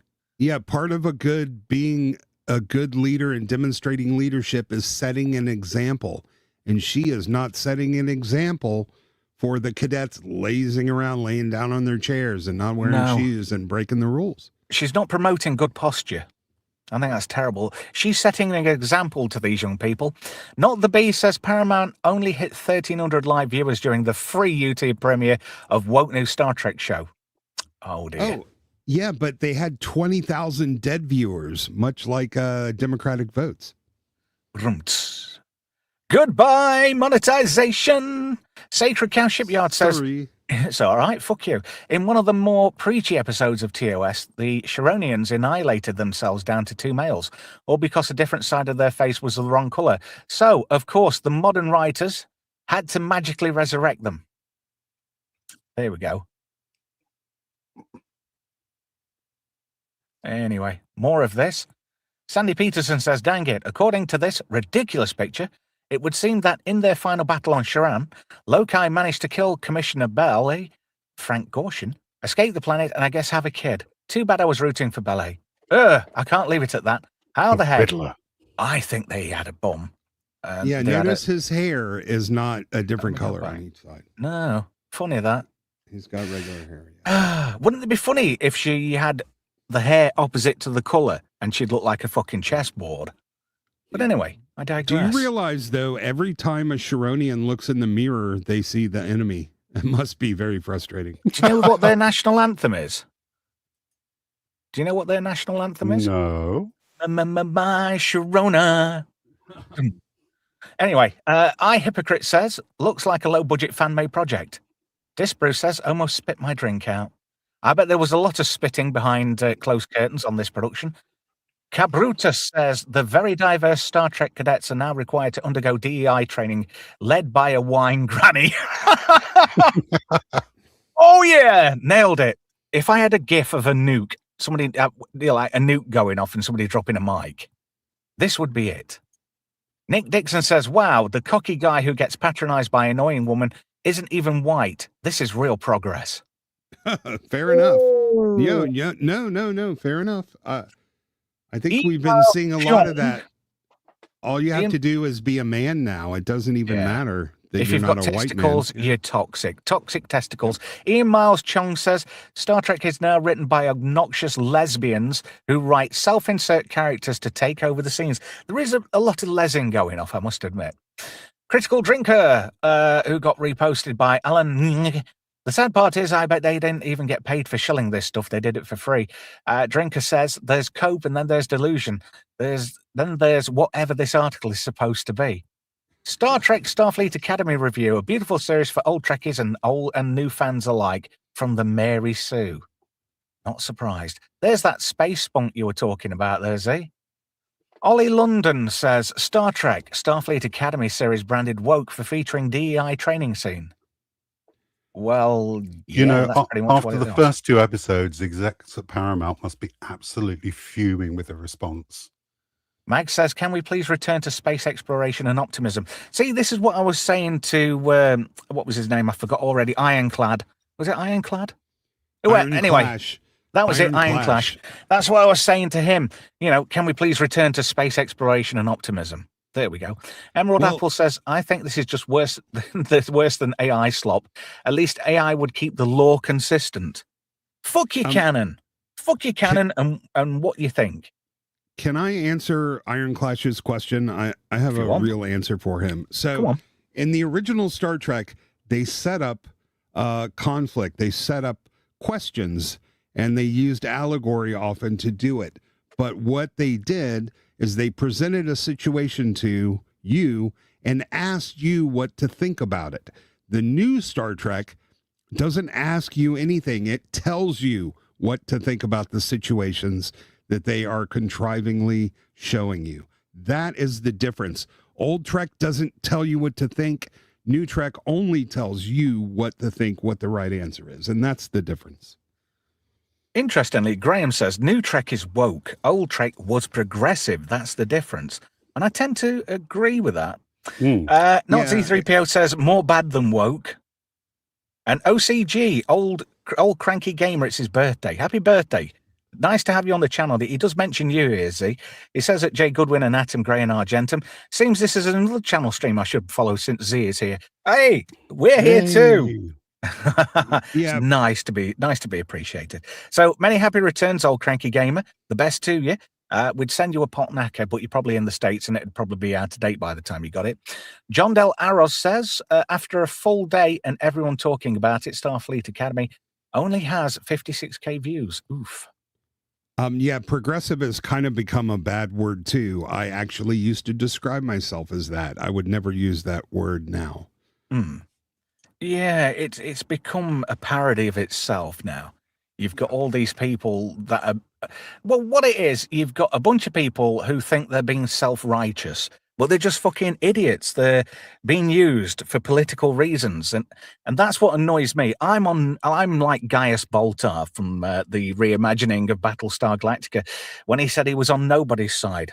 Politically, I am on nobody's side, because at the end of the day, you've got the same people are pushing their buttons. You know, politics is just a veneer. It's just the illusion of choice. You know, we don't have any real say in it. You've got these people, whether it be the Illuminati, Swappers did tell me who was in charge, but you've got all these like really powerful people running the world and making decisions that affect us. They don't give a shit if we live or die. We're just fodder to them, you know? We don't mean anything. But you're given this illusion and you're given a side. That's called division. And when you're divided, you're not strong at all, you know? United we stand, divided we fall. You're letting people divide society. You are part of the problem. If you shout left and right, you are inherently a major part of the problem. And that's my stance. Yeah. Disagree with me if you want. That's your opinion. And I have a very particular sort of personal experience that just describes and sort of informs my life. I didn't have much growing up, but I worked hard and I built a pretty decent life. I taught kids from inner city schools how to read. I would volunteer and build houses on the weekends. I donated to charity. I did, everything I thought a good citizen was supposed to do. And I entered a period of my life that was pretty dark, and I needed help. And everywhere I turned to get help, I was told, "Oh, you're a man, so we can't help you. If you're a woman, we could help you. Are you Hispanic? If you're Hispanic, I have these places that can help you." And I'm like, "No, I'm not Hispanic." And they're like, "I'm sorry, there's nothing I can do." So that really changed sort of my outlook. So I'm just sharing that very personal experience. Well, it sounds I think it's like important. Deep down, you are a genuinely nice guy, and you're doing what you think is right, but you, as a person, you're not being, how could I put it? You're not being played by the system, because the system is a game, and everybody's getting played. If you renounce the game and do your own thing, like what I've chose to do, then, nobody pushes your buttons. When people come to my door pushing political shit, I very kindly tell them to fuck off and die. That's a very grown-up and responsible answer. Anyway, sorry to make it a bit of a Debbie Downer. Shall we do some more? Dun, dun, dun, dun. Episode 2. Okay. I tell you something, these high seas qualities are very good. Like, what's with the decor and the orange light and the color gray? Like, what the hell's going on here? Oh, well, it's a Kurtzman stable, isn't it? Oversaturation of colors and lens flare. It's his trademark. It's all over the series. Here we go. More of the same. You speech, I think you mean your, on Division rings us hollow when you're spewing far-right ideology. Have I actually spewed any far-right ideology? I haven't voted for the Conservatives in my entire life, you little twat. I've not voted for anybody. It's just the center moved, and so now this, even though you haven't really changed, you've gone from centrist or left to right. So yes. Well, anyway, Ironclash says he considers himself a rational centrist, obviously. Also, we're all on our own out there, man. That's why I wanted to push back this. Well, that's entirely up to you. You have every right. I could have been a complete dick about it and not put your opinions up on the screen, but I chose to anyway. Everybody gets a say, whether you're right or wrong. You're on your own out there. That's true. Oh, yes. I don't disagree with him. Yeah, I agree with that. And that's why you should be on nobody's side. Be on your own side. Take care of your own. I know people say, well, you're selfish. You take care of your own interests first. That's called fucking survival. That is rule number 1 in the book. You don't give up your own resources if that means you are going to starve. If you've got enough to share, then fair enough, do that. But you have to look after yourself first. You've got to be good to yourself. Except I wouldn't have been on my own if I had different innate characteristics, which is something I had absolutely nothing to do with. That's really the stinger in what I'm saying. Yeah. Here we go. Professor Artu says, episode 2, the one where they ignore all the established canon regarding the Betazoid species. I agree with that 100%. Betazoids are now a euphemism for the United States and everybody on the far right. Meanwhile, space spunk in a tub. What species do you think this has been squoze from then, Z? Cumulons. Not the Cumulons. From Spunkalot 9. You know them well. I do indeed. I've hung around their ports many a time. Yes, I've sold them some dilithium on many occasion. Nothing like beginning your day with a cylinder of sentient mucus where the top doesn't even screw on. Yes. Yeah, and you can get it all over your jacket and get sprayed on by some Ubercum. Ubercum, what's the word I'm looking for? Neutralizer. Neutralized. Yeah, this is some of that humor. They're spending 5 minutes on a joke that's not even funny. It's just absurd. Yeah, all the jokes are drawn out to Why the does point this where they Klingon become have ridiculous perfect and teeth? irrelevant. Because it's a good day to go to the dentist. Atom Gray says, I love this Futurama reference. That's Slurm. Oh, God, what's his name? Yeah. Oh, Slurms Fry? Mackenzie. I want to yeah. party with Slurms Mackenzie. Yeah, didn't they already eschew caffeine in the Federation by TNG, by the way, right? Because they had their synthetic decaffeinated coffee. Yeah, and beer-free beer. What's that all about? Synthahol. There we go. Shouty girl boss. I'm better than you because I've got a vagina. And I'm black, really. And probably a lesbian. Oh, There- she there did are have three- one of the... Z, go on. There are 3 separate scenes in the build up to this, and every single one of them mentions death. Mm. Like Esther, most of you're- you are going to die, but that's the Yeah. price I'm willing to pay. Yeah. Well, No, it's very she- Klingon. Esther? She did have the best line in the show, which I thought is just your best versus our best to the death. It's quicker that way. I Yeah, did like pretty much. Oh, dear. What's this? JC Starhawk. Oh, no. Got the wrong one there. I married a Klingon, so you see I'm not speaking just as a jailer, but man, I'm protecting his family. Yeah, pretty much. I agree with this one. Who the F wants to live in a universe without coffee? I don't want to. You know? No. Well, I I can't don't. function without it, no. Look at my freaking avatar. It's all about the caffeine. Good man. And stogies. Do you actually imbibe coffee and have a stogie at the same time, mister? No, I had to give up cigars, but I do imbibe coffee on a pretty constant basis. Anyway, it's finally landed. Why does it just look like a fucking razor, electric razor? It just does not look like a starship at all, doesn't it? Well, no, that's because the nacelles have dropped down into a landing position. Yes, and there's a very awkward cantilever there. You have no idea the stresses of weight at the end of that saucer put on the pedestal. There's an actual way to build cantilevers, which means you have a lot of weight and you have a lot of reinforcement on the side opposite the cantilever that's bearing all the stresses. This thing would fall over in a second. Yeah, fuck it, not my problem. Gravity. I found this quite interesting. We've got a callback to the Next Generation. Do you remember when Geordi was a bit over the top about these service droids which became sentient? Yeah, the exocomps. Yeah, they're now a fully recognized species in the Federation. But toxic white male, but this time it's the Doctor, played by preachy Robert Picardo. And I gave him a bit of a mention. I said, he was culturally iconic as Johnny Cab.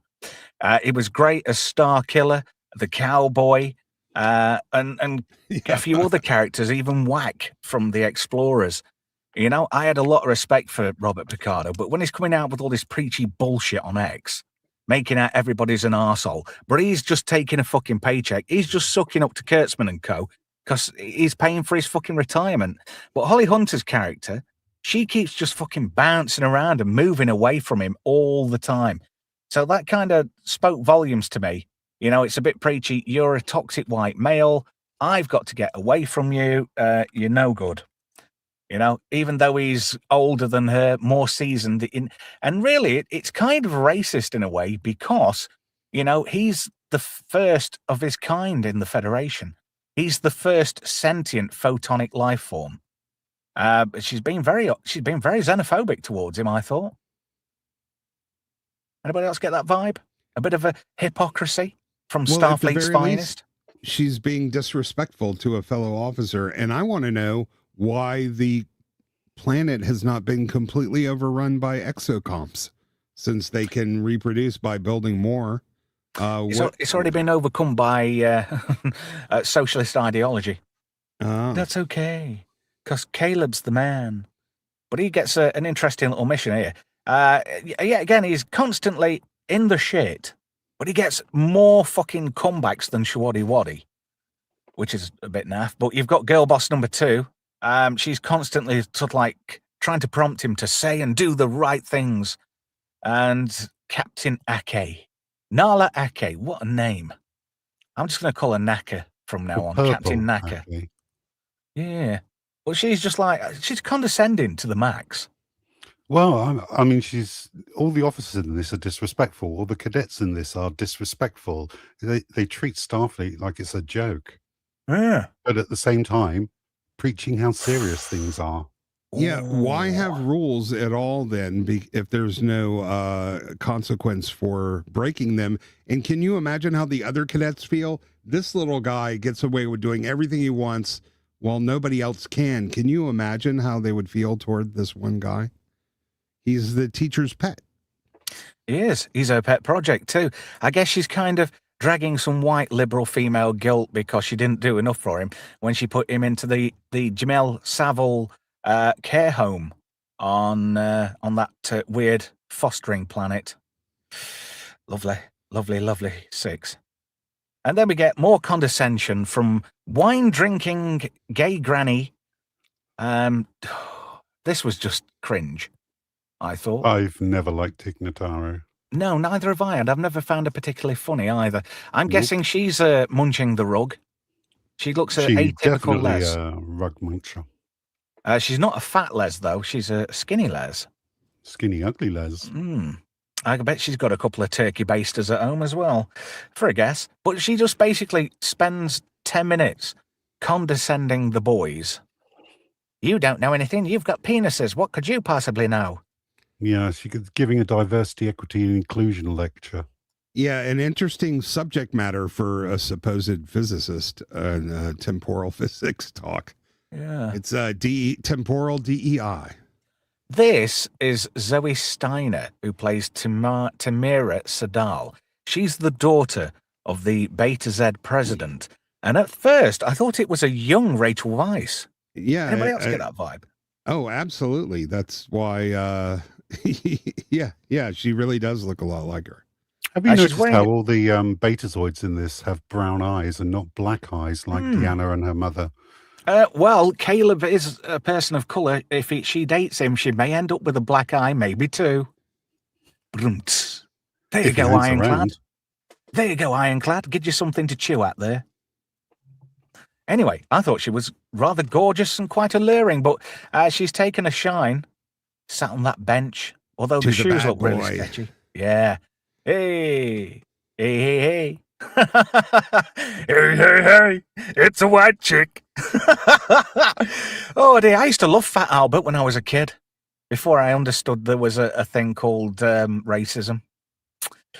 Wasn't for me, but I enjoyed it anyway. It's a shame about Bill Cosby. Anybody have any of his Benelin? Was it Benelin?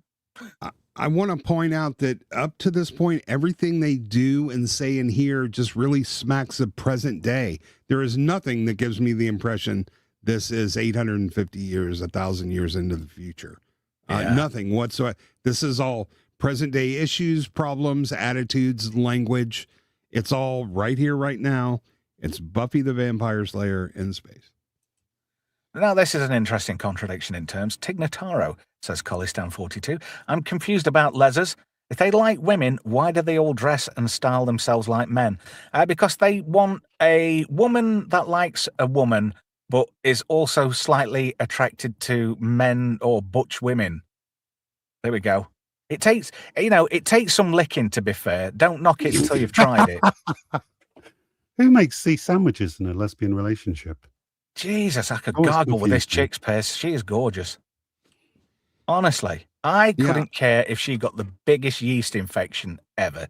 If she said, Trev, go down on me, I would be there at warp 9.999.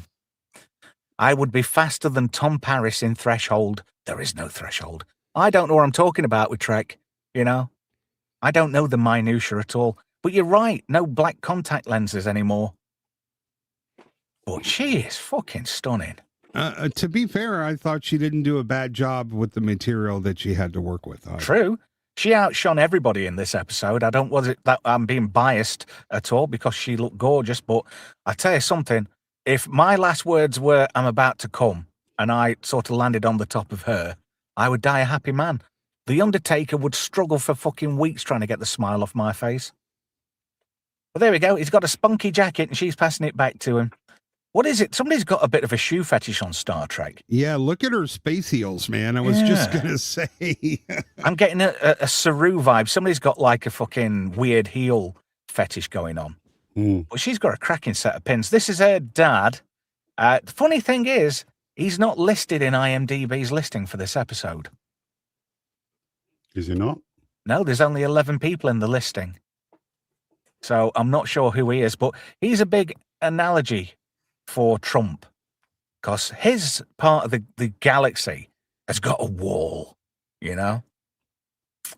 They've got a wall. Let that sink in. That is the word of this show.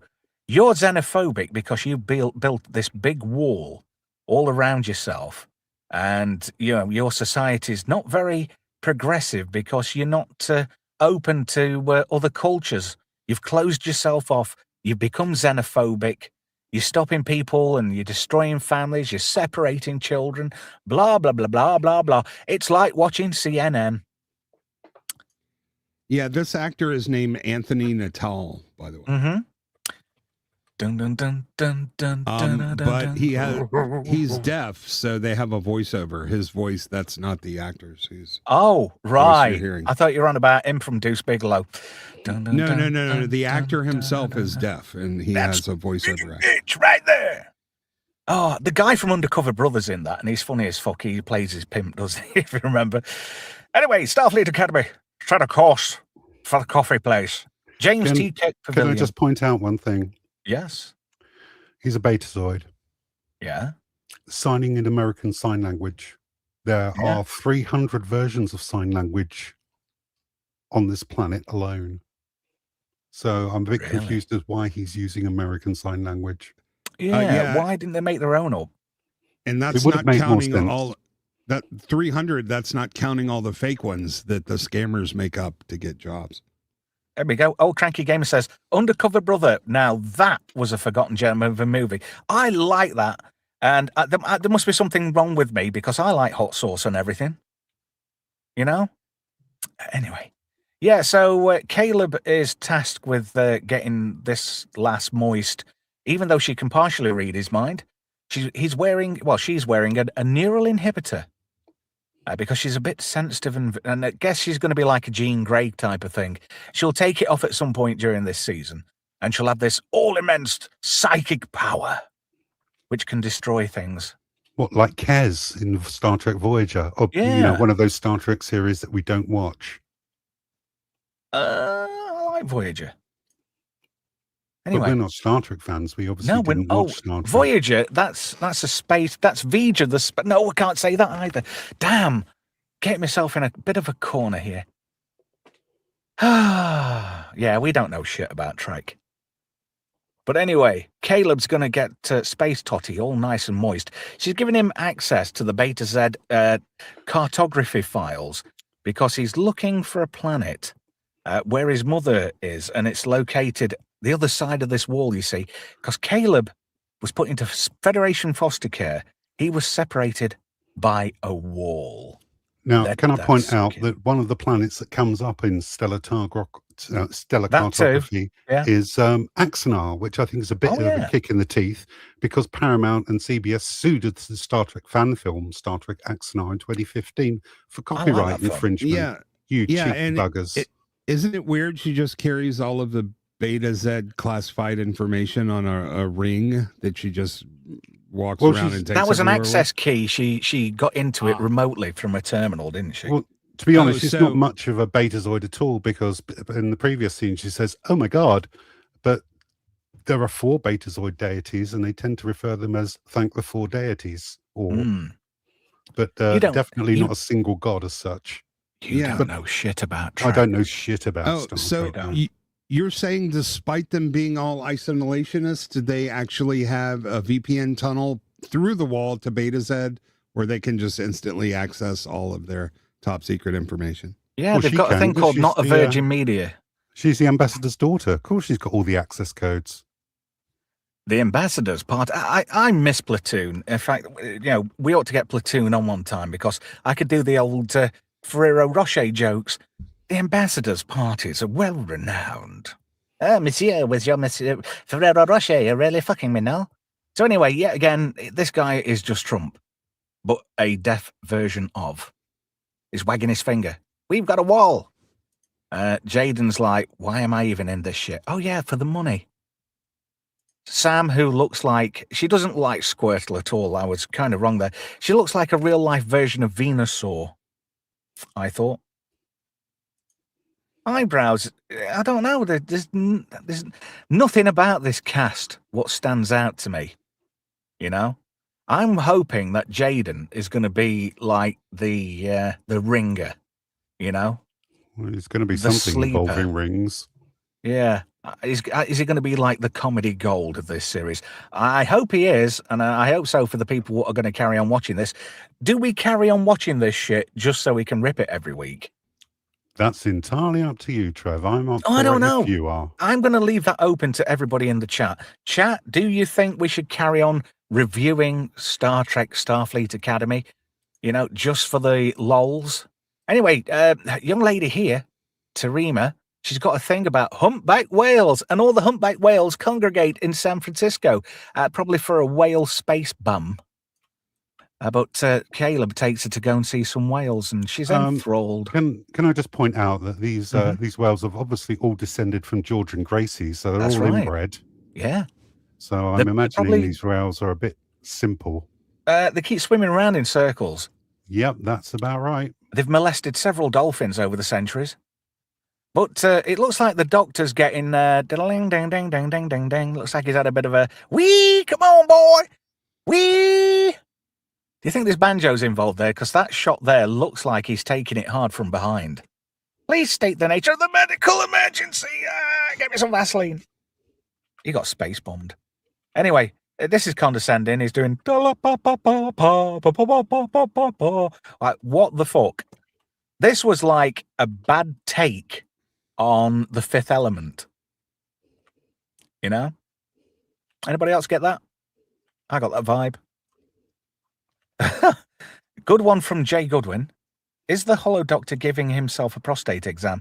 No. The spiky-haired bird there, she stuck a finger in. Right up to the knuckle. And yet again, you know, we've got more. This is Trump, he's a bad guy. You know?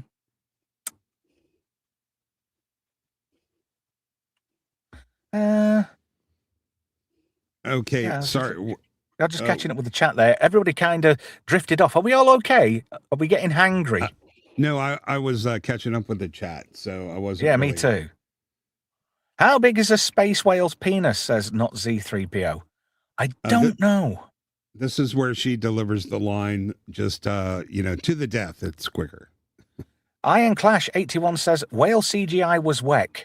I agree. Ian Mason, or Ian Matheson even, says, you're drunk. I wish I was.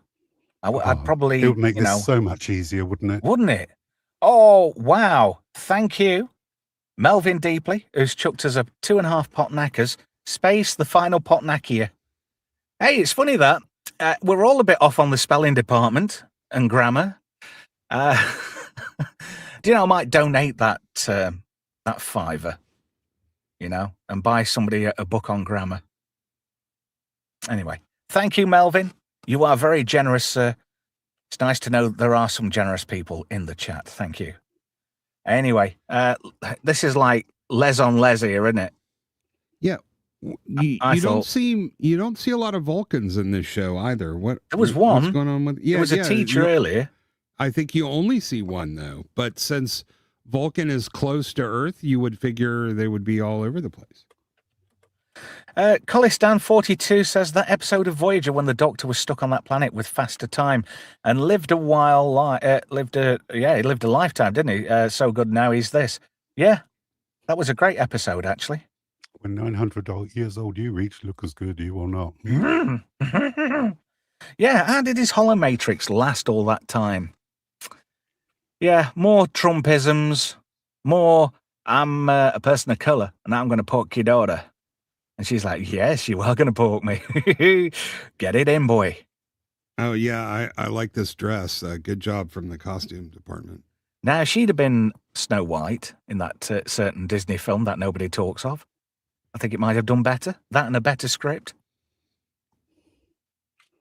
Anyway, yeah, we have a really weird moment here because they're kind of like opening up to each other.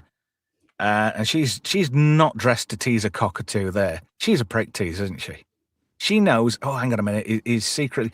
Actually, he showed no actual interest in her whatsoever. Not in that way, which I found quite bemusing, to be fair. Sorry, what are you saying? I was looking at the slide. What? Oh, you're not fucking missing out, Esther. You drool away, my friend. But yet again, more, I'm Trump. And she's like, yes, you are. Now, go back to the other picture. There you go. there we go. Thank you. Do you want me to send you a copy of that after the show? Oh, I've got one. No, but thank you. He took a screenshot, you cheeky bastard. Anyway, yeah, it's more of the same. They're having a bit of an argument, and she's like, oh, I've got you on the ropes because I'm a virtuous person. I'm not a white liberal woman at all. And she kind of balls his things up.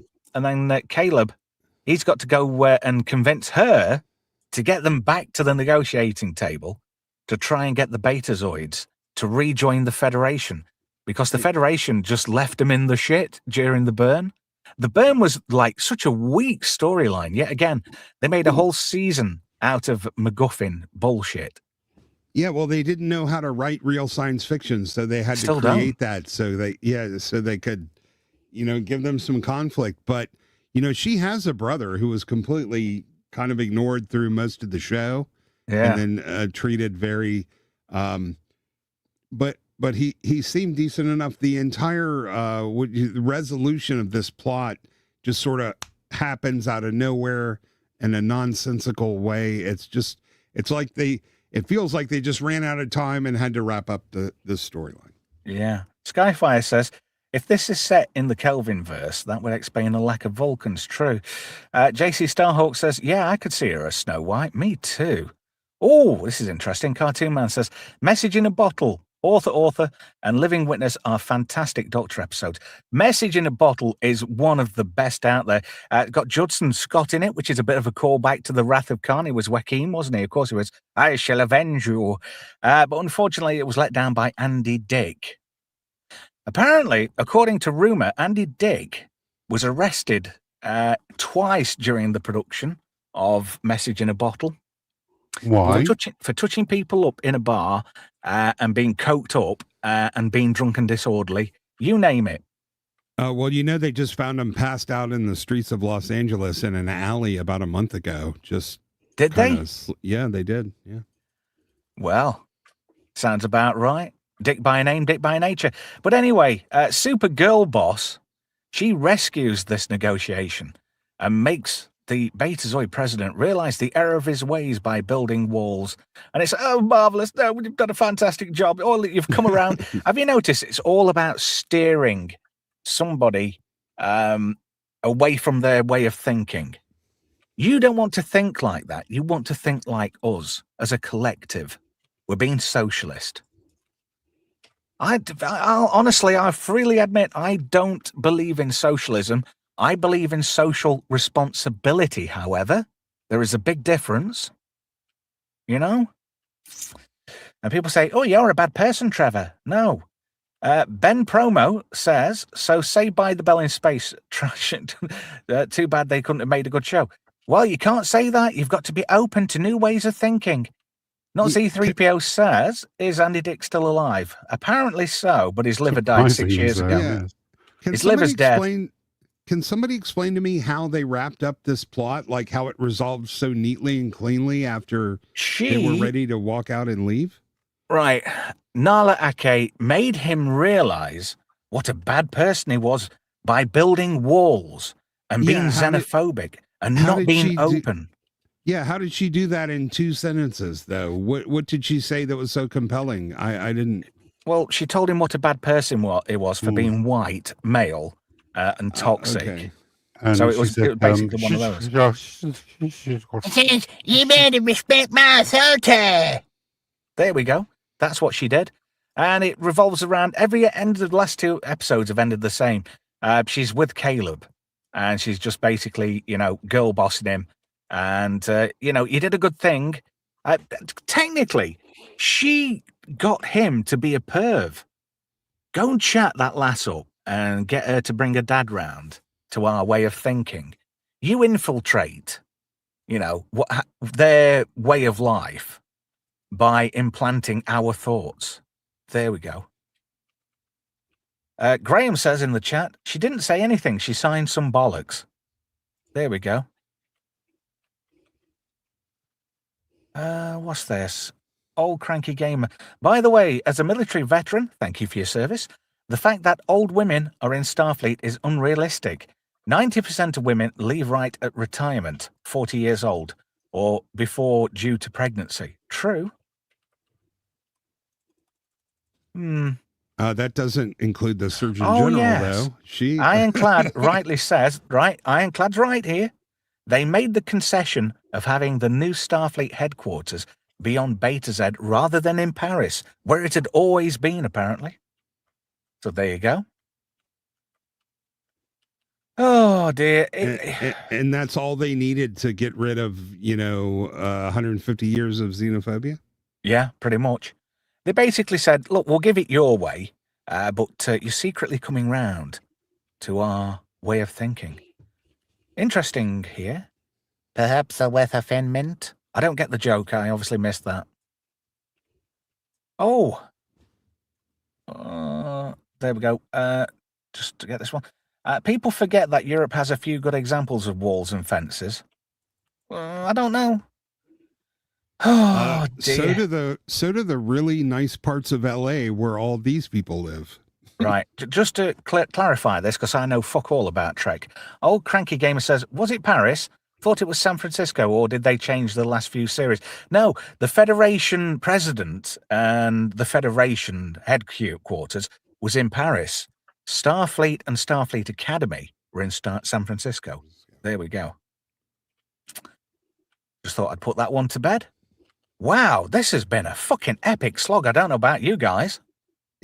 Yeah. I was watching, I was paying attention, but I missed that part. But, it makes sense. If the Federation headquarters is on Beta Z, then they'll have all the starships they need, except there's never a starship around when you need one. Well, I think they promised them 5 within a certain, within 5 or 6 light years at all times. Yeah. So if anything goes pear-shaped on Beta Z, they've got a bit of backup when they need it. And I'm just thankful. The one thing I'm thankful for is the fact that the character of Genesis Lith is played by Bella Shepherd and not Bella Ramsey. Has anybody ever noticed, right, and I mentioned this to somebody on X the other day, that I think it was Iron Wolf. I said, has anybody noticed that Bella Ramsey looks like Stan Laurel in drag? Anybody ever noticed that? No, I have noticed that she's the only female that Pedro Pascal doesn't get anxiety around.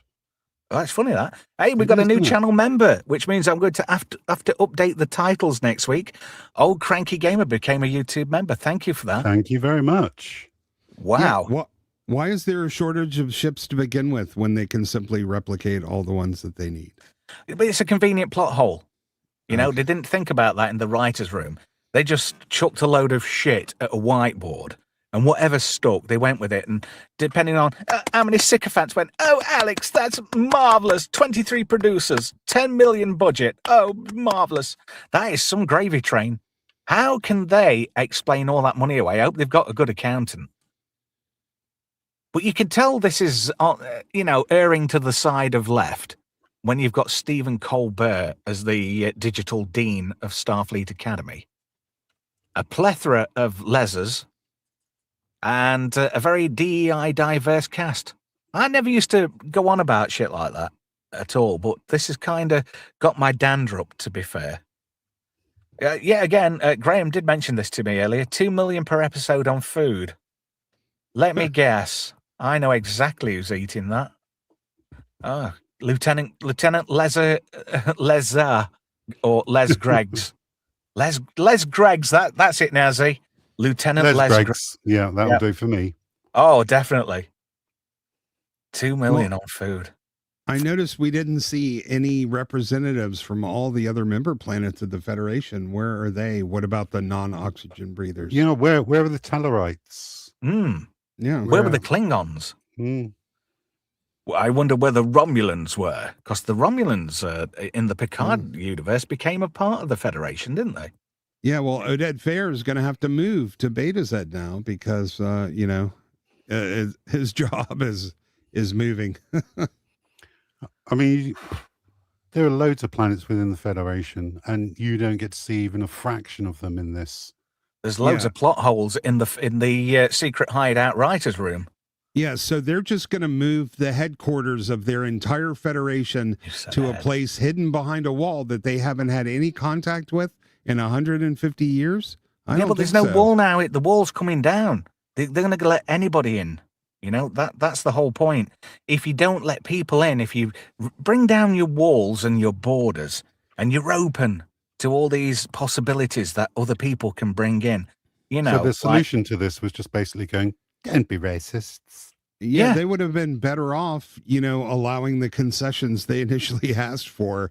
The moving the headquarters of the entire Federation to a place that they don't even know anything about. That's just insane. Our solution to this problem that you've told us is to put a military base on your planet.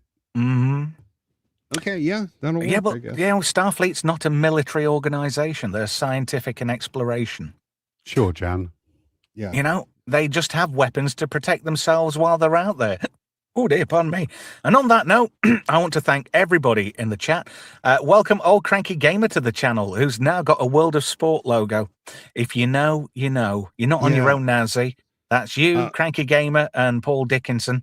Once we get to 10 members, we'll start doing private streams. Look at X Flavius's comment, the last one in the chat. Brilliant. Oh, here we go.